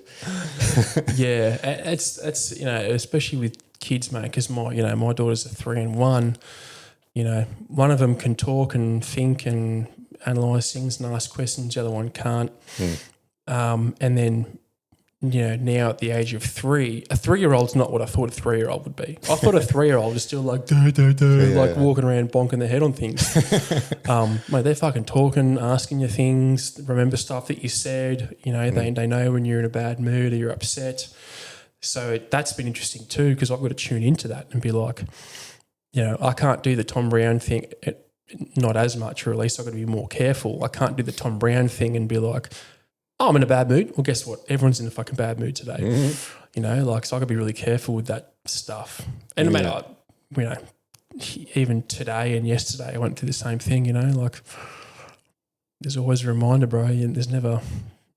You've never arrived. There's never a place that you get to where you're like, oh, thank fuck I'm better. And I've finally learned those lessons. It's like the fit principle, It's an ongoing thing, yeah. Yeah, frequency, intensity, time and type. So, for me, I know we're getting off topic with the kids stuff, but I've learnt now that a lot of it's about the recovery, how I recover with my wife and my daughters, like my older daughter will know that I'm in a bad mood sometimes, or if that is a bit upset and I've got to walk away or do some breathing or an ice bath or, fucking whatever. I know now it's more about how I come back and pick up those pieces. I don't think I've done anything drastically fucking traumatizing or damaging to my daughters or anything like that, but just, I'm learning how to recover better. Yeah. Yeah. Come back. Yeah, exactly. I saw some stats somewhere, 15%, sorry, it's about 15% is what you did, and then the 85%, and you might have to math check that, I can't do that in my head, but... That's correct. Yeah. Chat GPT. The 85% is how you recover. It's what you do after. Yeah. You know what I mean? And that's where I do most of my work. In that 85%. If it's not true, I'm fucking making it true. Yeah, it's just science, bro. That's really good to know, actually. I fucking talked to my daughter really, really badly the other day, and it was fucking filmed. It was recorded. I was asking her to help me film something with my ice bath because the water pump was fucked. And I had fucking water spraying everywhere, and she's trying to film the problem as I'm trying to fucking doctor it, and I'm just being really sharp and snappy with her, and listen back to it afterwards to see if the footage was good to send to the warranty joint. I was like, fuck, is that what I said? I just felt like a huge sack of shit, and then I sat her down and I was like, look, I had no right to talk to you like that. I'm really sorry. It's lots going on, and I was really under the pressure of it all. And in future, I know it's going to be hard, but if I ever talk to you like that, you've got the full right to tell me to, Dad, don't speak to me like that. Yeah. Or, are you angry at me is even a good question, because that'll snap me out of it, because I'll be able to tell you that, no, I'm not. I'm just, upset at the situation. Yeah. So just having those conversations afterwards and I feel like it fixed it. but dude, what a man you are, because you go back and you've got the sack and the not so much ego that you can look at that and be like, oh man, I'm not happy with that. And there's 2 things you can do with that: take it and turn it into shame and be angry at yourself and other people and blame and go through that fucking pain, blame, shame cycle. Or you can sack up and be like, fuck, man, I got to own that. I'm really sorry, Bobby. I didn't mean to speak to you like that. Yeah, exactly. Yeah. I mean, and again, my 3-year-old, I've got to say things like, hey, Bubba, and I say frustrated, I don't say angry. Bubba, I'm sorry, my darling. Daddy was very frustrated. I'm not frustrated with you, but I love you. I had to go do some breathing, okay? And I'm like, love you, bye-bye. And she's like, and she'll be like, okay. Because sometimes, I got to use my big boy voice and I don't, it's necessary sometimes, but I don't like it. But, to reflect on that stuff is fucking hard, man. Yeah, it is. And to, accept that you're in the wrong and own it and acknowledge it. Yeah. Yeah, it's big. Because, you like, the way I explain shame to people is you can go internal or external. The internal one's like, I'm a piece of shit. Yeah. Like I'm a bad dad, etc. I'll tell you about that later. But later, like it's been an hour and a half, bro. Later when? I'm still trying to fucking remember what the other thing that you told me to remind you about was.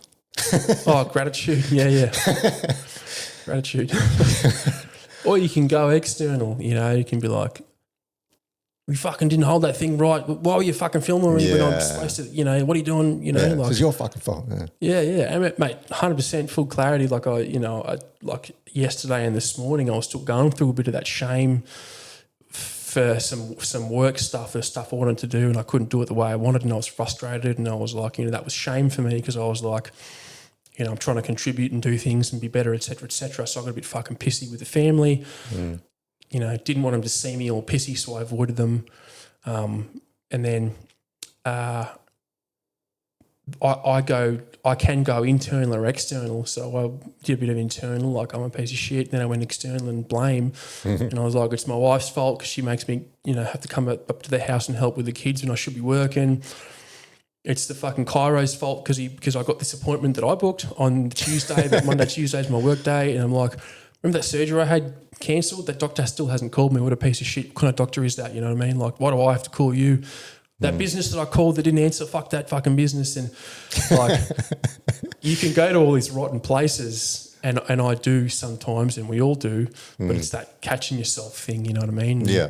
I mean, for me, the way I caught myself this morning before I came up here, I went up to my daughter and I said, hey, Bubby, I love you, my darling. Have a lovely day with Mummy. I'm sorry I got to do some work. And I'm not frustrated with you, Bubby. I'm just feeling a bit frustrated. My 1-year-old, I was like, love you, because she's just like, blah, blah, blah, blah, blah, blah. And then I go into I'm lucky that my wife understands this process that I go through. And I've been ignoring her for a bit because I'm all, inadvertently blaming her when I shouldn't be. Ashamed of myself because I'm doing it, but then don't want to see it, don't want her to see me all shitty, so I avoid her. And I go up and I'm like, hey, babe, I love you. I'm sorry, my darling. I'll see you later, sort of thing. And she knows and she goes, hey, babe, I love you. You don't have to be ashamed. Like, you're a good dad and you're a good man and I love you and I'll see you later. And I'm like, oh, fuck, thanks. So. It'll happen less and less too, man. Like over time, the fact that you acknowledge it and you have that recovery and like it'll start to, the frequency will slow down and the intensity. And mate, learning those lessons again, like I did 4 years worth of this stuff, then had kids 3 years ago, straight back to the beginning, and I'm like learning all this shit again, you know what I mean? Yeah. In the crucible of a house with 2 young children, 1 and 3. Yeah, well, fucking, it's a massive thing. They push buttons and yeah. Oh, dude, things and routines and things that you've got and you want to do and you want to have fucking this here and that there and then they fucking nope. Oh, bro, sorry if I'm hijacking this thing by skipping straight to the lessons that I learned later in life. But sometimes with my daughter, I've got to learn to just let go. You know what I mean? Like I've had this thing where I've wanted to like teach her all these lessons that I've learned, and when she gets frustrated, I'll be like, "Oh, it's okay. Like, name the emotion and like let's do some breathing, whatever." 3-year-old's just like, I just want to whinge for no reason, Yeah.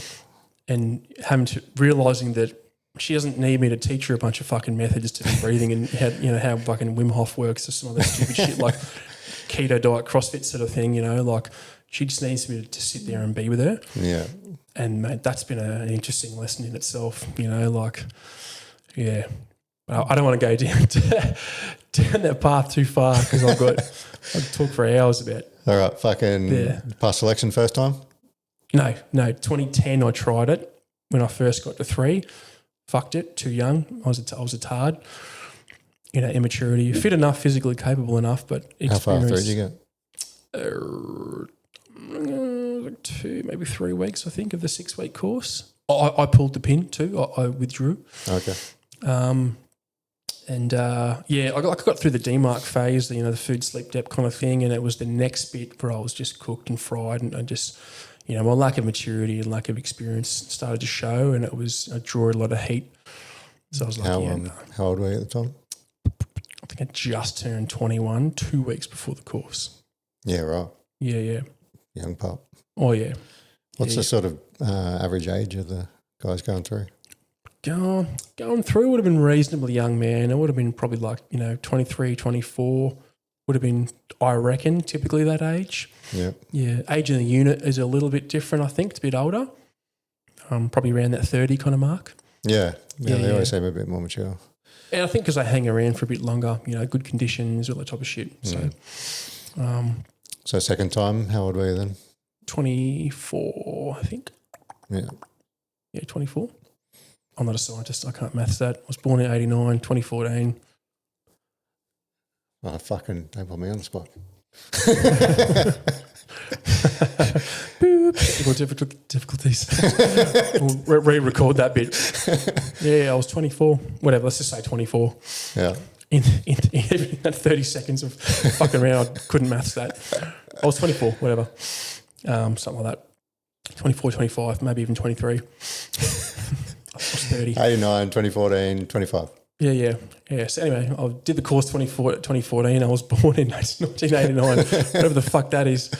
And then, it was no drama at that time, man. Got through. I felt much better. Yeah, far more prepared, more experience, you know, 1% more maturity. And I think physically I was a bit more prepared too. Yeah. And over to Perth or? No, went to 2 Commando, went to Sydney. Yeah. That was always the thing that I wanted to do. I don't know what it was. That Perth never attracted me, you know what I mean? Like the idea of it did, but I think because I'd lived in Sydney, wanted to stay in Sydney, I'd met a couple of commandos, had seen them around the place. So for me, it was more tangible and real. I could see it. I knew what it was. Whereas Perth was isolated over SASR was in Perth, isolated, didn't see those guys, didn't know much about it. You know, had the same cool factor, but I was like, that's not tangible to me. I'm not sure what I'm looking at there, what I'm going to do. So, I just wanted to fight. And how does the split sort of work when you go through selection? Do you just put in like a preference, or how does it work? Yeah, well, you put in for what unit you want to go for. Yeah. So now there's a combined selection course, and I think there's, you know, like first preference, I think, and they do it together, and then they sort of like, it's a bit more like singular in terms of purpose and what they want.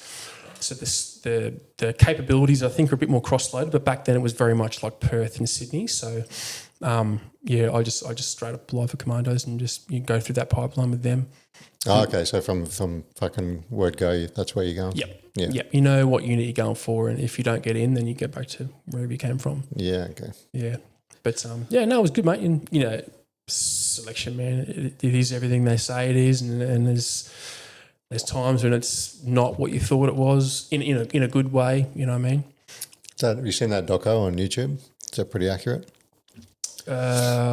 Commando, I think it is. I can't remember what it's called. It's like a 3-part, like real fucking old school sort of camcorder footage of following the journey. You can tell everybody that doesn't make it because they're the ones that you see their faces, and then everyone that's fucking smudged out, you know, the ones that got through that they sort of don't. They only focus on the guys that failed because. Oh, right. Yeah, I've seen a couple of them. Like there was one for Perth and there was one for our unit. I've seen both of them. I'm just trying to remember which one that would have been. But I've seen them both. But yeah, mate, from the Commando one, it was pretty accurate. Yeah, pretty accurate. But, it's like at least when I did it, it was a 6-week course. So there's a lot of stuff going on there. And there's a lot of stuff that, wouldn't be worth filming. And this is those sort of things. 2-hour doco is not going to tell you the whole story. Yeah. Like, this is when we had to go through this, skills activity, but for an hour we sat there and waited, and that was a nice rest. And those are the little, tiny little things that you were like, I just built up in my head that it'd just be this fucking shitstorm cyclone go. for 6 weeks, no sleep, nothing. But, there are times when you do sleep, albeit not much. There are times when you sit down for your meals and you're not interrupted. There are times when you sit there and wait. So it was, it's everything that they say it is and you think it is, and then there's little bits that are not. So, yeah. I mean, what do you want to know about it? It's fucking, I think most people have some sort of idea of what's going on. Anything that was ultra difficult or fucking memorable from the experience? Yeah, I mean, there's plenty of little standouts, like some little gut check sessions. With this one down in Canberra, we went down there for the Navex. I think there was some sort of fire or something at Holsworthy, so we couldn't do it, a singer. So we went down to Canberra. But before we did it, we just did this epic fucking 3-hour gut check punishment session. Physically, it was probably one of the most horrendous things I've ever done in my life. It was not enjoyable, but fucking horrendous. It was like torsion bar stuff. Oh, yeah. Holding these static positions, then running to the torsion bar and your arms cramping. Like you had to untuck your shirt and hold, try and hold your shirt with the torsion bar in it, and holding it on your wrists like this because your hands are fucked. And then they made us crawl through mud and ice bath and stuff. It was. Yeah, and we did that sort of like a few times over the course of the course, but I think purely just the relentless nature of that course. It was 6 weeks of just fucking endless back-to-back something. Physical, mental, food or sleep debt, whatever it is, getting fucked around on purpose. It's a fucking long time. It's probably the longest course you ever did, seeing as you backdoored your way through all the stuff. Most time I spent doing anything. So it was just relentless, man. Just relentless, yeah. It's funny though, mate, like, your emotions are just in a state of fucking chaos, and my nicknames were Tom Frown and Tom Clown. Yeah, I think never know what you're going to get. Yeah, it was like a couple of weeks of being on the course before, and I had that, and this is from the other students, my mates. I didn't know about it for at least a week or whatever, and then I rocked up to some activity because we'd split off to do something for a couple of nights, and then all convened back in this one place, and they were like, "Oh, we've got today, Tom Frown and Tom Clown," and I was like, "Fuck off! What the fuck's that mean?" Obviously Tom Frown, but. Because I was either like mega happy, fun, making jokes, super positive, and I was like, this is fucked, everything's fucked, blah, blah, blah, this is the worst thing ever, and, we're all going to fail, this is terrible, fuck this, and just hating life. And there was like no in between, which is probably indicative of my mindset for a lot of my 20s, like it was high highs, low lows. Yeah. And then what? How long did you end up staying in Tudo for? I did 5 years, I think. 5 years total, like in the unit. And where'd you guys? Did you deploy with them? Yeah, deployed again. Yeah, went to Iraq in 2016. So as I was getting into the unit, going through Rio and whatnot, and again, the stressful part about selection is that, the course itself is long and there's a lot of variables in there, but then you've got a 10-month reinforcement cycle with a whole bunch of other specialist courses. Some of those are 6 weeks, and I think it's just the beginning. Yeah, exactly. There's a lot to process. And then as we're going through that process, Afghanistan kind of wrapped up. And we're all a bit like, oh, fuck, we missed it kind of thing. I want to go back there and do it again. And it was a bit disheartening, but then pretty much straight away, the ISIS thing kicked off and it was like, nope, there's a new thing to go and do. So I was like, cool, sweet. Did you get your fucking Black Hawk flying into the dust? Nah, not really. Nah, not like that. It was a bit of a different campaign, that one, we went over there for a training role and the first thing I did in the unit was tag, so the Tactical Assault Group East, the counter-terrorism capability that the unit holds. And that was awesome. Domestic? Yeah. So that was, I think it was the day before we got our berets, there was the Link Cafe siege. Yeah, right. Where they did call up tag and they got the recall and it was a big no duff, come in sort of thing. Yeah. Yeah. So the boys you were working with got to go, the ones that were already qualled? Yeah. Oh, they got the call up. Obviously, the New South Wales TOU did the job. It was the first time that I'd actually been really called up like that. Apart from the Perth guys did I think it was the Pong Su and a couple of things. They've done some real jobs. No, it was the first time we'd been recalled to do a real job and been on proper standby. So, yeah.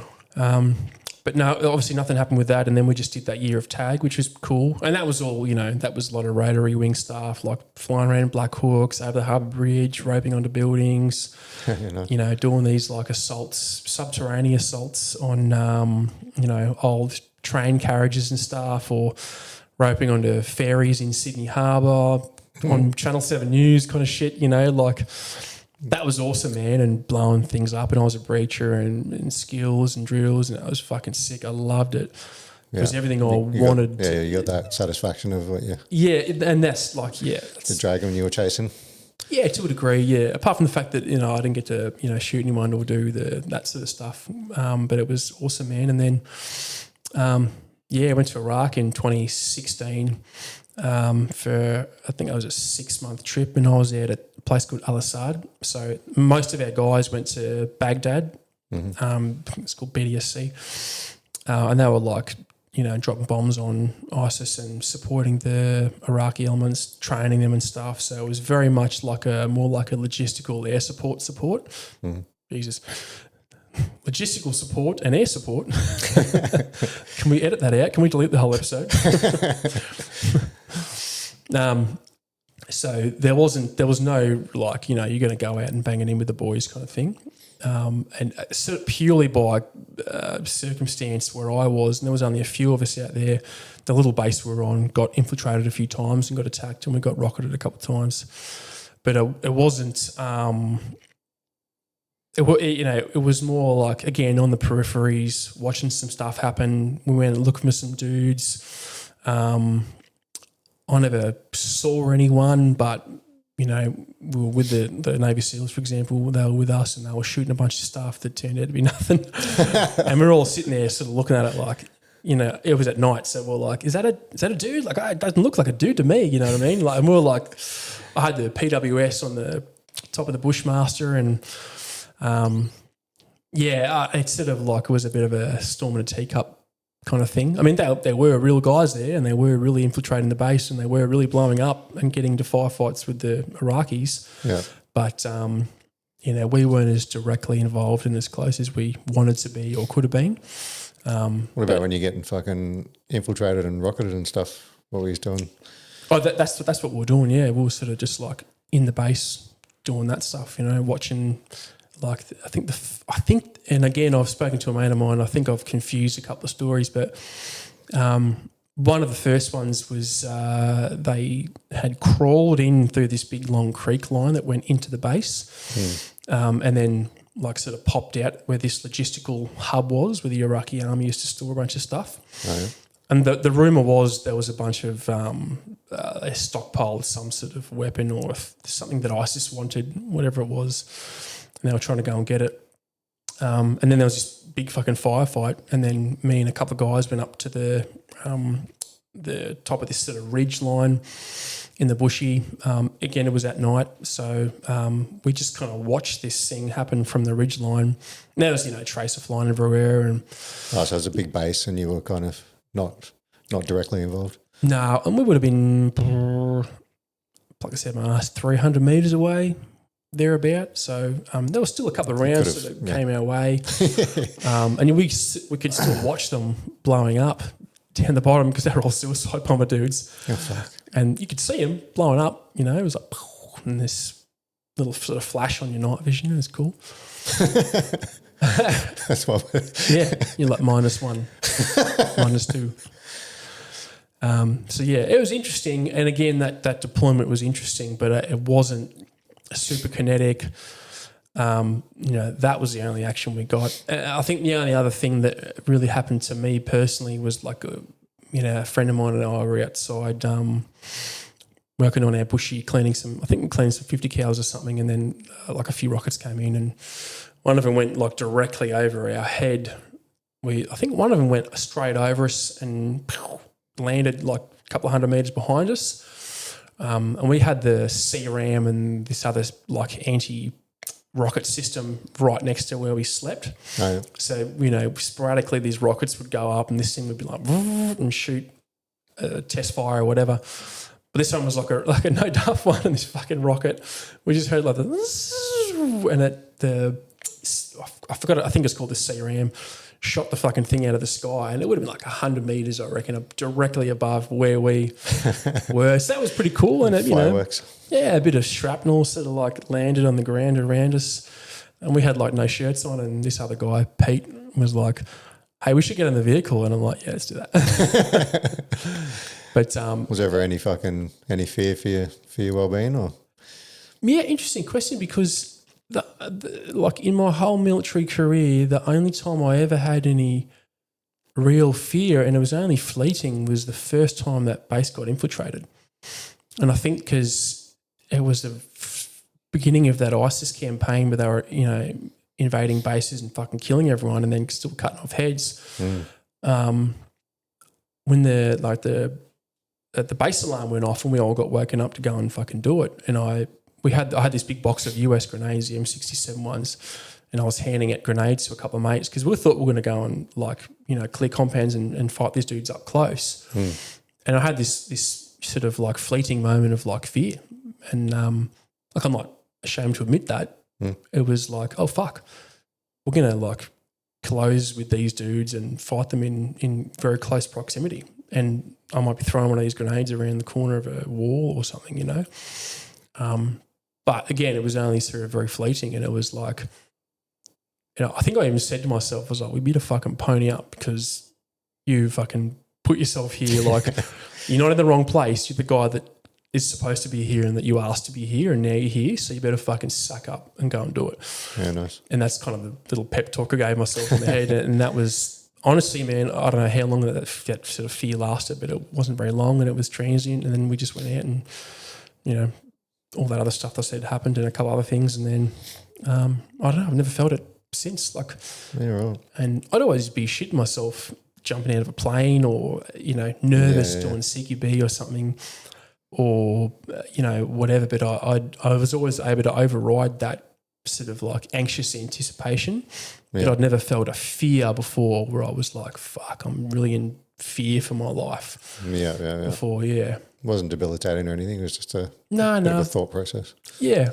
Like, legs weren't shaking or anything. I just remembered that thought. I was like, it was like nothing else mattered outside of that moment. I couldn't see. It was like there was nothing in the future that I could see. I was like, it's just right now.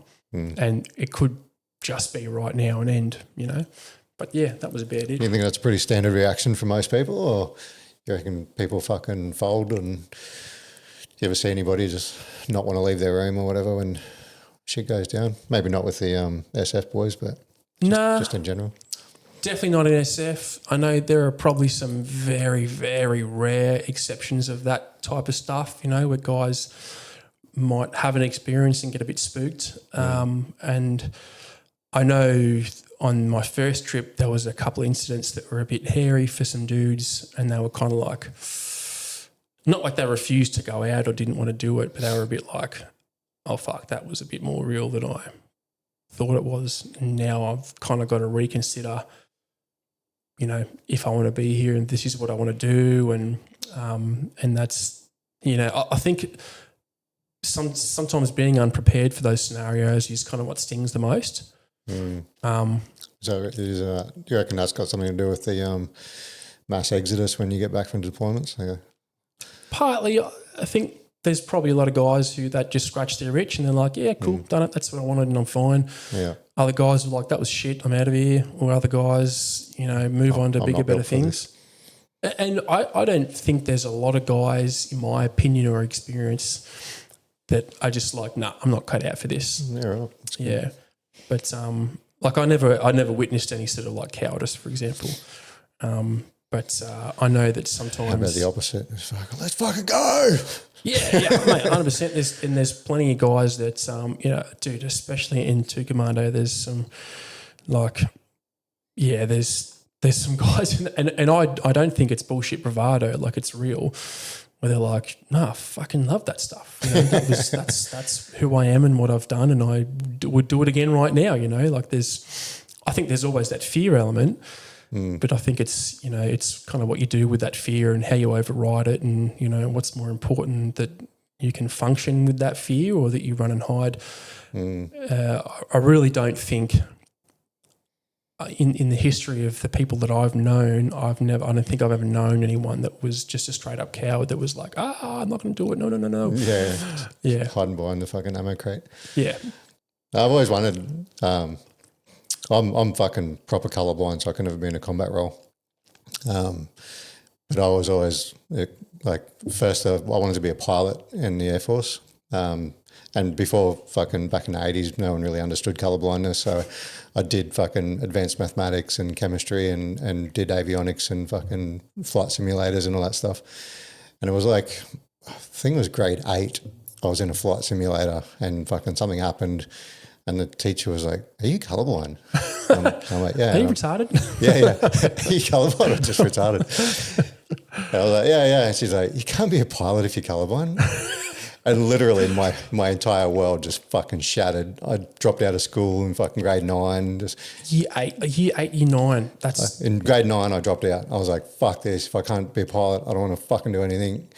And then I got bored because all my friends were at school, so I ended up going back in grade 10. And then I was like, I'll just go to the army and join SF. So I started fucking training like an animal, getting ready for that. And then I go, no, you can't be in the infantry either. I just see that disappointment, that ship just coming into that harbour oh mate, I was just fucking that purple ship. Because what's the colour? Is it purple or some shit? Or it's shades of blue or? It's mainly red. Oh, so red, okay. Red is my nemesis, and anything that red feeds into. So purple, like if you put purple and blue together, they look the same because I can't see the red influence in the purple. Interesting. So like oranges and pinks and purples and fucking red just looks like a sort of a dark brown. Oh shit! So because like on the table right there's that poppy, like you got a bit of red and you're like, yeah, I got purple. Oh yeah, I've got colourblind glasses. I think they're in the car. There's these they're called enchroma. They help you see. So they put red in and take green out, like that red green dominant stuff. And yeah, I saw my fucking tattoo for the first time. Like when I bought them, I looked, holy fuck, so bright. That looks shit, damn it. Hey, bro, I read everywhere. Brown? yeah. I thought this was brown. Can you make it brown? Yeah, my last name is Red. You've been saying it brown. Can't even say red. That's how colourblind I am. That'd be devastating too. Like, bro, in year 9, and then you're like, all right, cool, got this new thing, SF. Like, no, you're still colourblind. Fuck. Yeah. Derail me. I can't do fucking anything. I can't be a cop. Can't be a fiery. Can't like any of the high level sort of shit that I felt that I was sort of destined for. I've got like that warrior sort of fucking spirit, and so everything I was like, all right, I'll do this instead, and then got to a point where I was like, all right, before I fucking get my hopes up, I'm going to check, can I do this? No, fuck. But yeah, I've always wondered if I had got through what if I would have been as bravado as I think I am, or if I would have fucking. And that's the fundamental question that we're kind of asking ourselves when you go into that role, right? Like that's what I was asking myself, because my thing was always like, am I a fucking coward? Like, do I really have the goods? Yeah. Or would I run and hide? Or yeah. Like, am I the tough guy that I think I am and want to be? in that sense, I never actually answered that question. Like, yeah, sure. Like I felt some fear and I was able to overcome it and go and then do something. But it's like my big thing was that I never felt that I was truly, truly tested. And that's what I was looking for, that really intense crucible of a test. Yeah. So that I never felt don't that have the answer to that question. Yeah, exactly. I never felt that I got the answer to it. And I mean, like I'm looking at, you got photos of you doing Muay Thai in the background, like you're not a coward. You step into the ring and fight some fucking dude, punched and kicked like, like there's no cowardice in that. You to a degree you have. I mean, it's up to you if you have or not. You've proved yourself, So yeah. And I've done the same thing. Like I've just stepped in the boxing ring and done some Muay Thai stuff years and years ago. But I think we're always kind of asking ourselves, right, am I a man? Yeah. What kind of man am I? Am I? And again, am I the man that'll run towards the action or fucking? Yeah. Well, one of the things I based my talks and the Origin Initiative stuff on is the fact that we're asking ourselves three fundamental questions our whole lives, and it starts in childhood, and it's, am I worthy? Do I belong? Do I matter? And the first one, am I worthy, is, in my opinion, like one of the biggest ones. Imagine if you told a kid you're not worthy. Imagine if life told you somehow that you're not worthy. I mean, you going like, hey, I want to go to be a fighter pilot. I want to go SF. Maybe the equivalent to you of being told no was like, nah, sorry, you're not worthy. Like, what does that do to a person? What does that do to a man? So we're always looking for a way to prove ourselves and test our mettle. And I mean, for a dude that stepped into the Muay Thai ring and had your fucking head and your legs kicked and punched around while you're in combat with this other dude, like. I think that's why I chase those sorts of things. I do like the fucking ultra endurance Spartan races, the 50 plus kilometers, and had a few Muay Thai fights, and just always sort of chasing it in some sort of way, shape, or form. Yeah, and there's healthy ways to do it, and there's unhealthy ways to do it. Like for me, it used to be it was women. That's what broke up my marriage, man. I was like, I didn't feel worthy. I didn't feel that I belonged or that I mattered. So I was like, I can find my worth in women and being validated like that, just female attention in general. And then in order to feel like I'm part of that community that I didn't feel like I belonged in because I wasn't worthy, because I was an imposter, was to go and smack piss and be a mad cunt with the lads. That was my way to fit in and belong. And then I was still looking for that, like, do I matter piece. And then, I thought that I never found it, but it's, you can find it in all sorts of places. Yeah, 100%. Like, and, now I know, like, yeah, I'm worthy. Of course I fucking am. I'm not perfect. I've made heaps of mistakes, but I passed that course. I served in the unit. I did go overseas. There's things I did and there's things that I didn't do. And that's just the luck of the draw and opportunity in life and whatnot. And like, there's nothing that I, in my opinion, didn't do because I'm a fucking coward.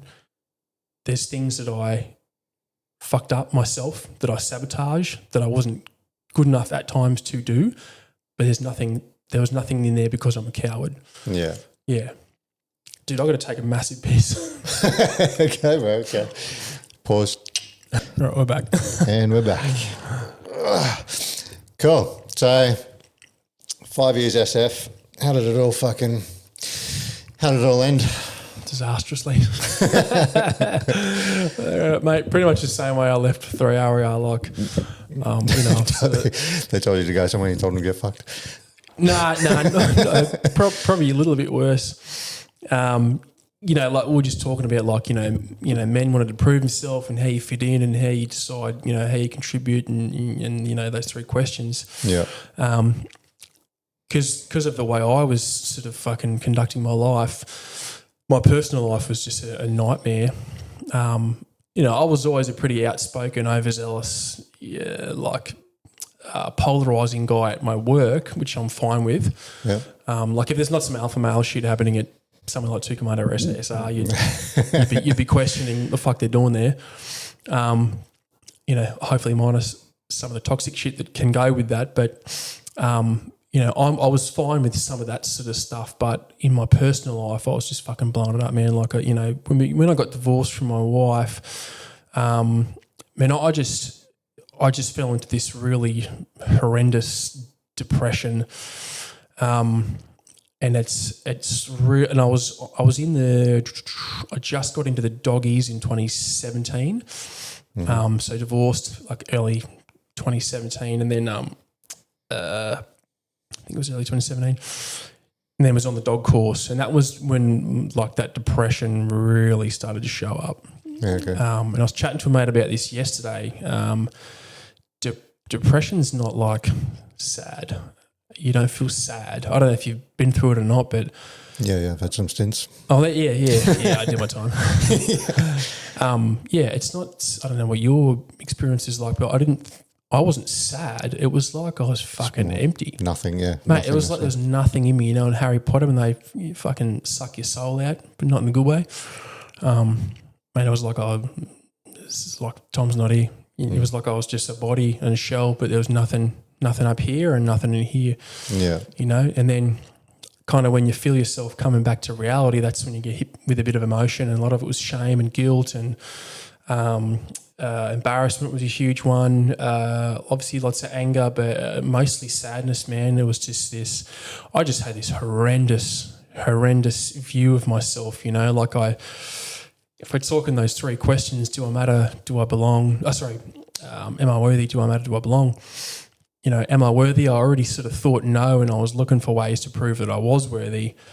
Do I belong? I had this, unhealthy outlet that I was using, which then ended my marriage. So I had this really ethical concern, not concern, but the ethical injury, I guess. And then the do I matter part, I was like, well, no, I don't, because what have I contributed? What have I done? You know what I mean? And now I'm blowing my life up with this divorce and this depression. Started getting noticed at work on the dog course, almost didn't pass dog course. Guys are getting the shits with me. I was confrontational, anxious about going into work. And then, eventually it was like thinking about fucking topping myself all the time. And like the only thing I think that is somewhat accurate about depression in movies that I've seen is like that voice in your head.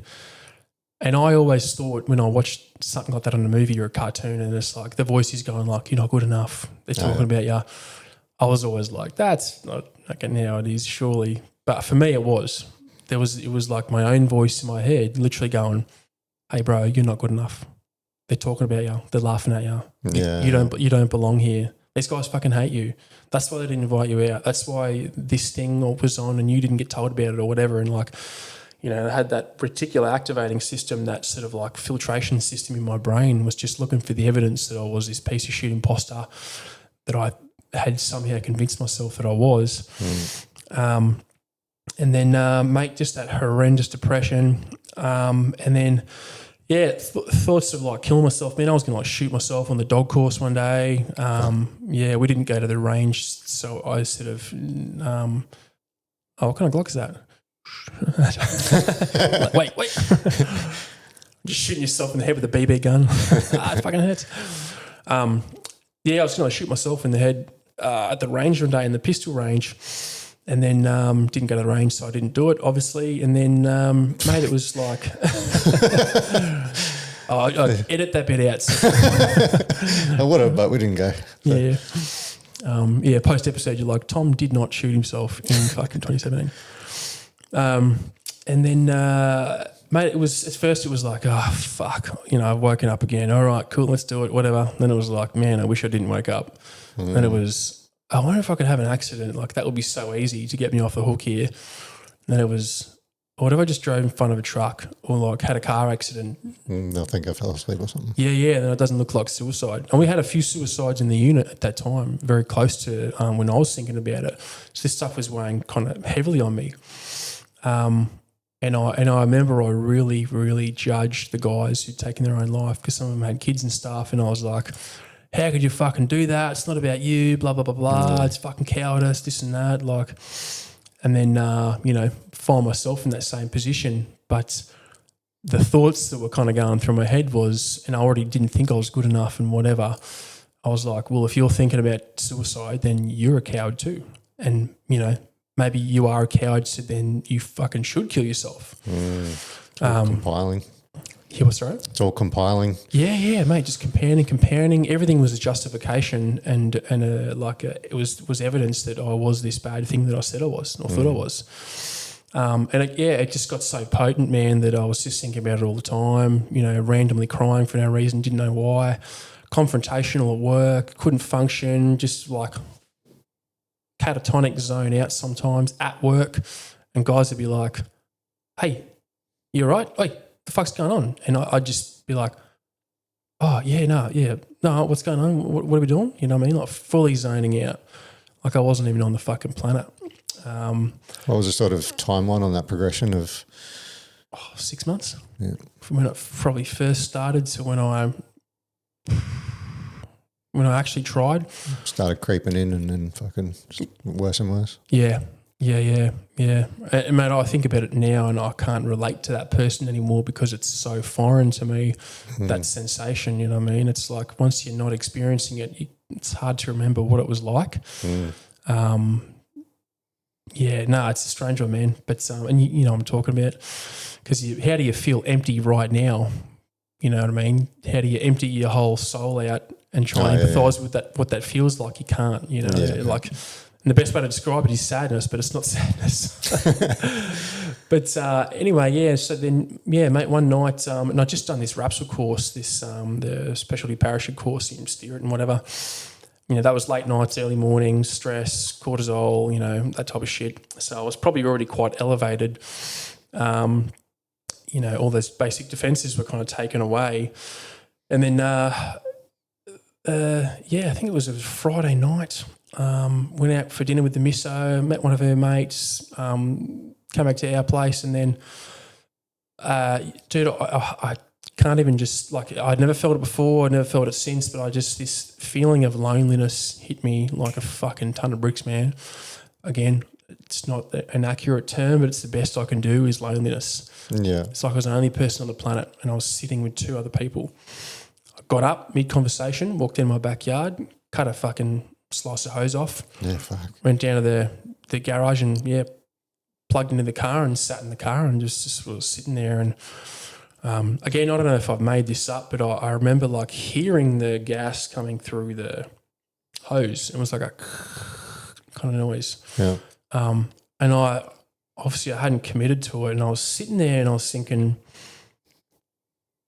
I could actually die here. Do I want to die, or do I just want this fucking pain to stop? Because I had no idea what was going on, man. It's chaotic to you, you just riding this roller coaster, and like roller coaster isn't an inadequate term to describe the process, but I was like, no, I don't want to die. I actually just want this fucking thing to go away, whatever the fuck it is.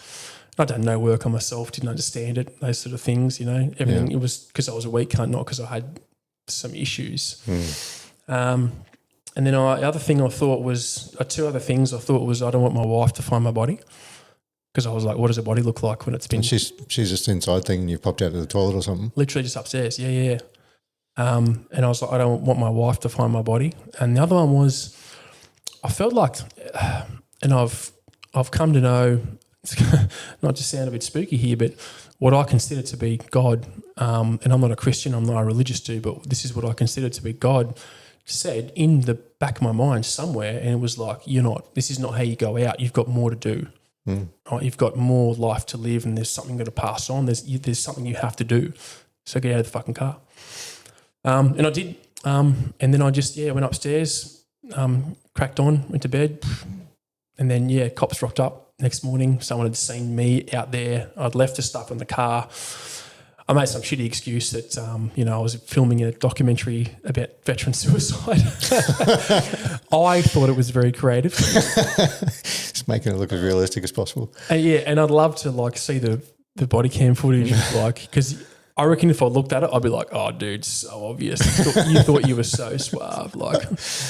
But anyway, I got detained, Mental Health Act. I said I was in the military, so inadvertently work found out within a few hours. platoon commander came out to the hospital. I got monitored. They took me back to Holsworthy, 1 HSB for a few nights, and had a mech board, like a mech review. Then they let me out, and then it kind of started that rehab process, which was I award it 0 stars and would not recommend on Google. The rehab process. Mental health rehab while you're in. Yeah. Like I went external to see a psych who was very, very good, a guy called Justin Hendricks. Yeah.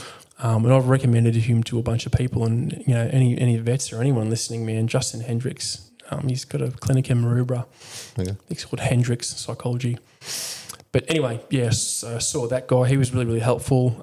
But work was a bit of a nightmare for a few reasons.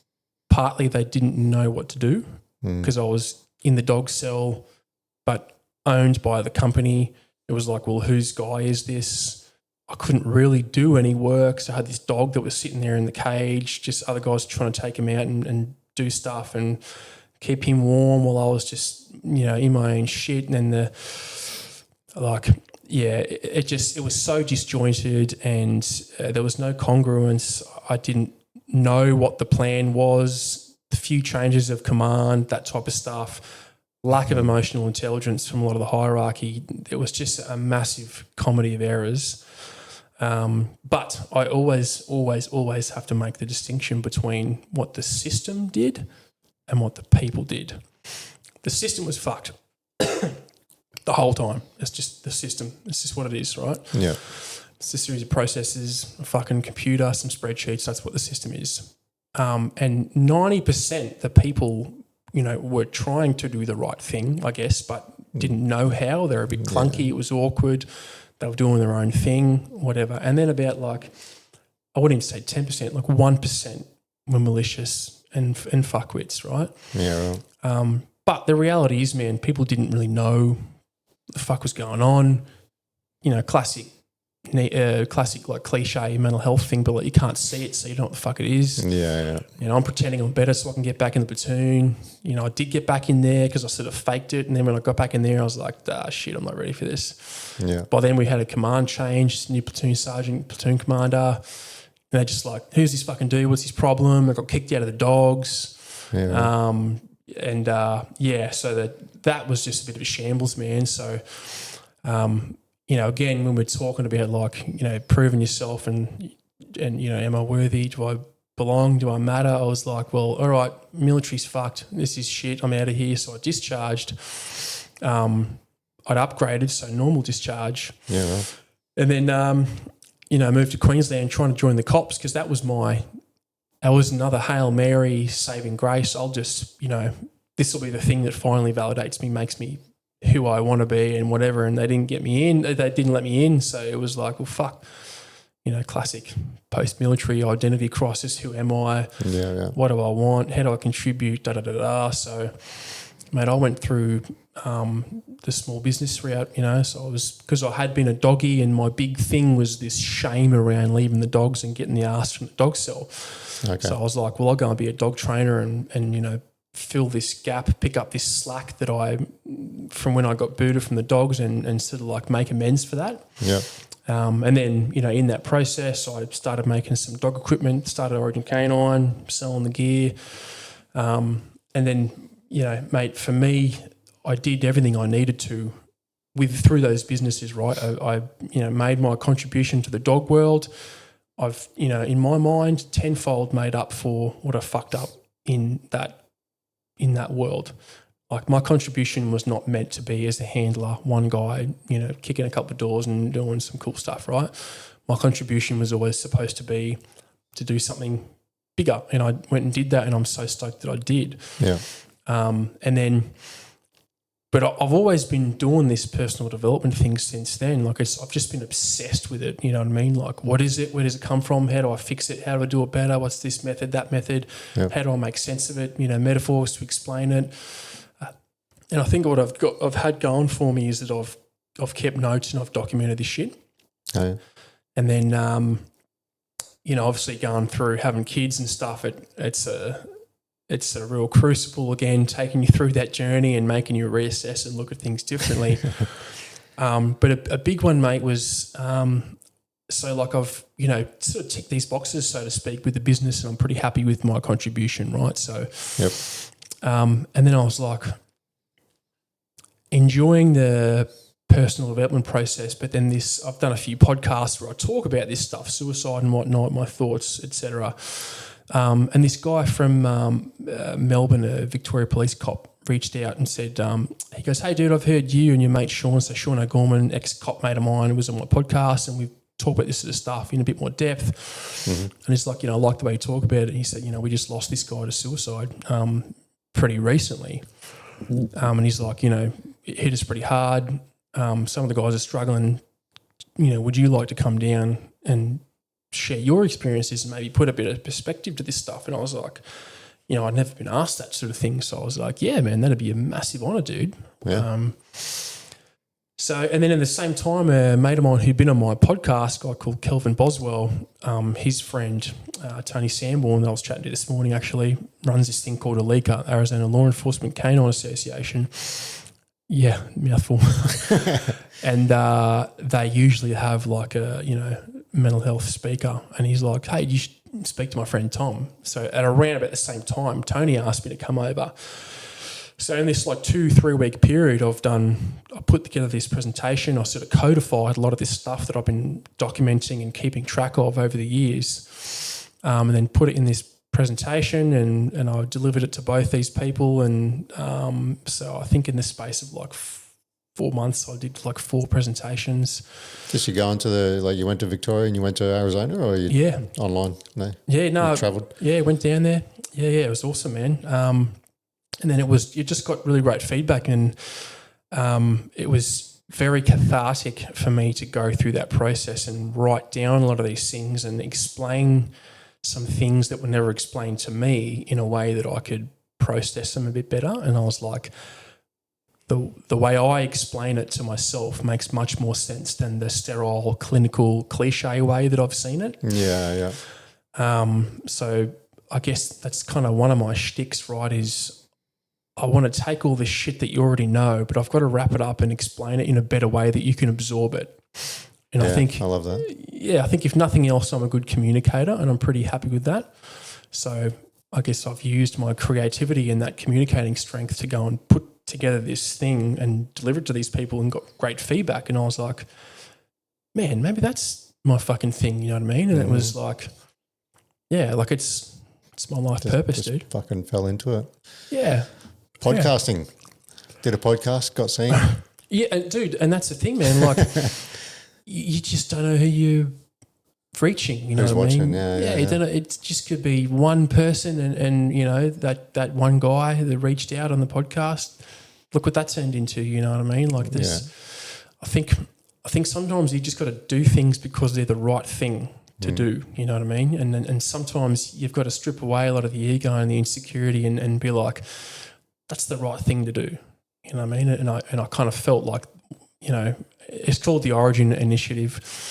Okay. I didn't want to use the word canine in there because, like, get away from dogs. Yeah, I think the canine, like I said when I first got here, the canine world and we've sort of served each other. You know what I mean? And I don't have this obsessive need to fix these problems and make up for this big mistake that I made 7 years ago.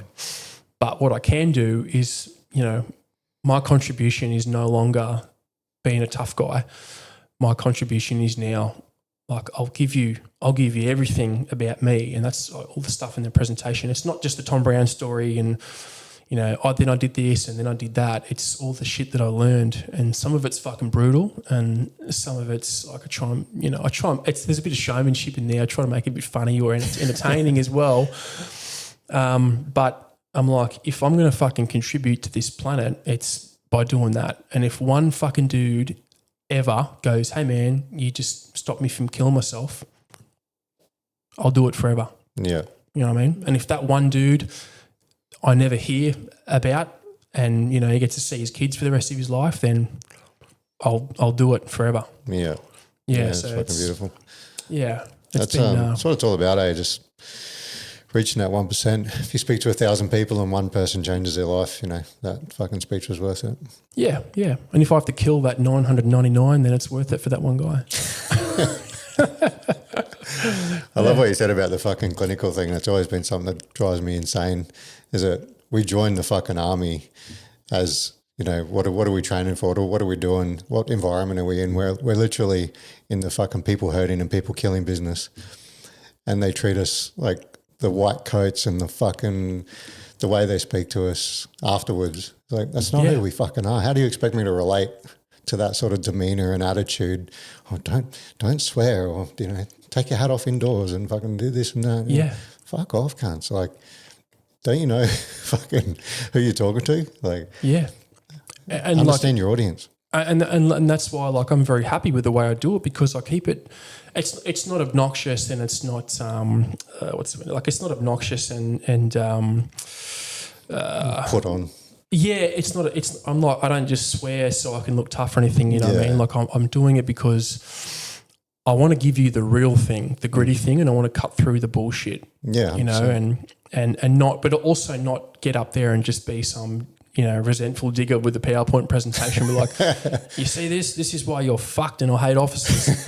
It's got to be constructive. You know what I mean? It's got to come from a place of like trying to help people and make a difference. Because the first iteration of my presentation, if I ever presented that to anyone, you'd never have me back. But I had to go through that iteration. I think I forgot the title of it. It was like something about like my journey, what was true and what was a fucking lie. Or it was some obnoxious title like that, and I'm like, nah, that can't be my.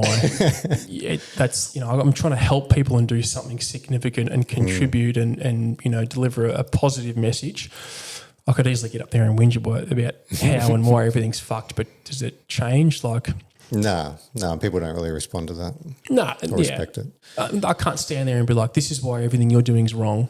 Yeah. And oh, thanks, Tommy. It's like going to the Facebook comments and trying to convince somebody that their whole fucking argument's wrong. They're not going to be like, oh, I have to rethink my whole life because you said I was a fuckwit on Facebook. Thank you, Tom, for your insights. Yeah. So, I think the first person I ever saw that spoke like that fucking was like a breath of fresh air was the guy you just saying you were on the pod with was Sean O'Gorman. Oh, you've had him on here? Not on air, but I've watched about 30 of his presentations live. Oh, of course you fucking have. Yeah, dude. You work at the Soldier Recovery Centre. Yeah, you've seen him drone on. Most of that's made up, and if it's not made up and if it's good, then he stole it from me.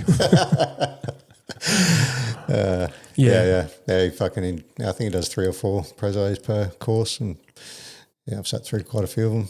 Yeah, and even he and I have a slightly different style. His is more like, don't come to me with your sad story. This is the fucking solution sort of thing. But like, I'll work with you kind of thing. Mine's like a little bit slower paced than his. But yeah, so like, I like his style, and I've watched him do that sort of stuff, and I've taken a lot from him. So it's in terms of like my style, and I've just sort of like changed it a bit to be a bit more like me, because he and I are, like, I often joke that our emotional periods are synced because we'll always have the same or similar thing happening in our life at the same time, and we'll call up and have these long fucking 2-hour, 3-hour conversations about, all these really ethereal sort of things and feelings and emotions and psychology and philosophy and whatnot. And it's quite profound. But so I think he and I, if I could compare my style to anyone, it's probably him, even though it's still a little bit different. He's a lot more direct. Not as abrasive. And he could come across as abrasive, definitely, and so could I. But I think I use a lot more like metaphors and parables, a lot more visuals, and he's right into like, he mixes his personal experience, and there's a huge human element, but he uses a lot of that sort of sciencey stuff, and this is some of the science behind why I say what I say. But what I do, it's a thing called grounded theory. So I don't use, there's no science, there's no statistics, There's no, fucking psychological vernacular. It's all 100% my experience and how I see it and view it and process it. Mm-hmm.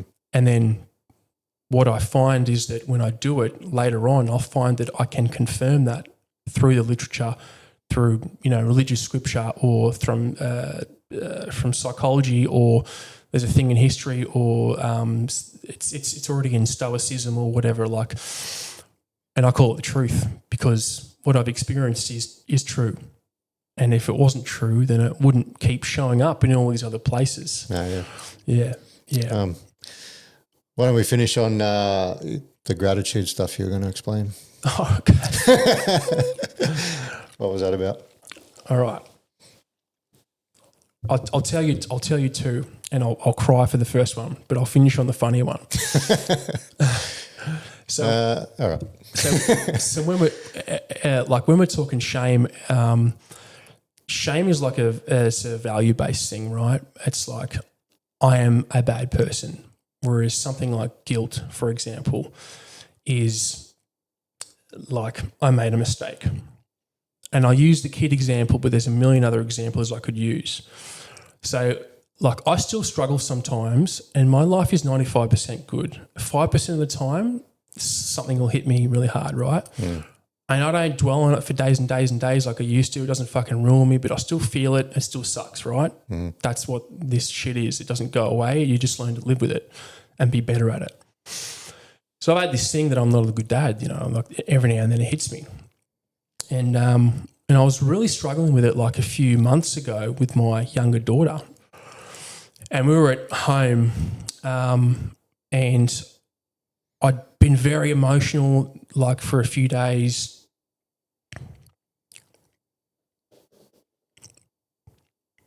Cunt. Trying to get it out.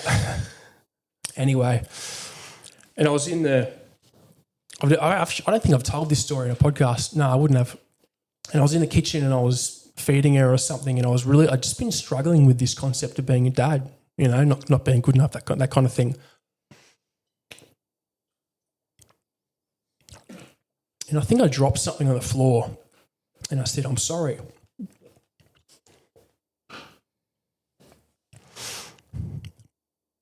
It's like some food or something, and I dropped it on the floor and I said, "Oh, I'm sorry."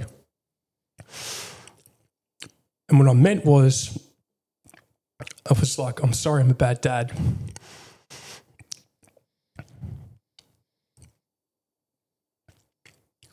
And, she was like 6 months old or whatever. She's got no idea.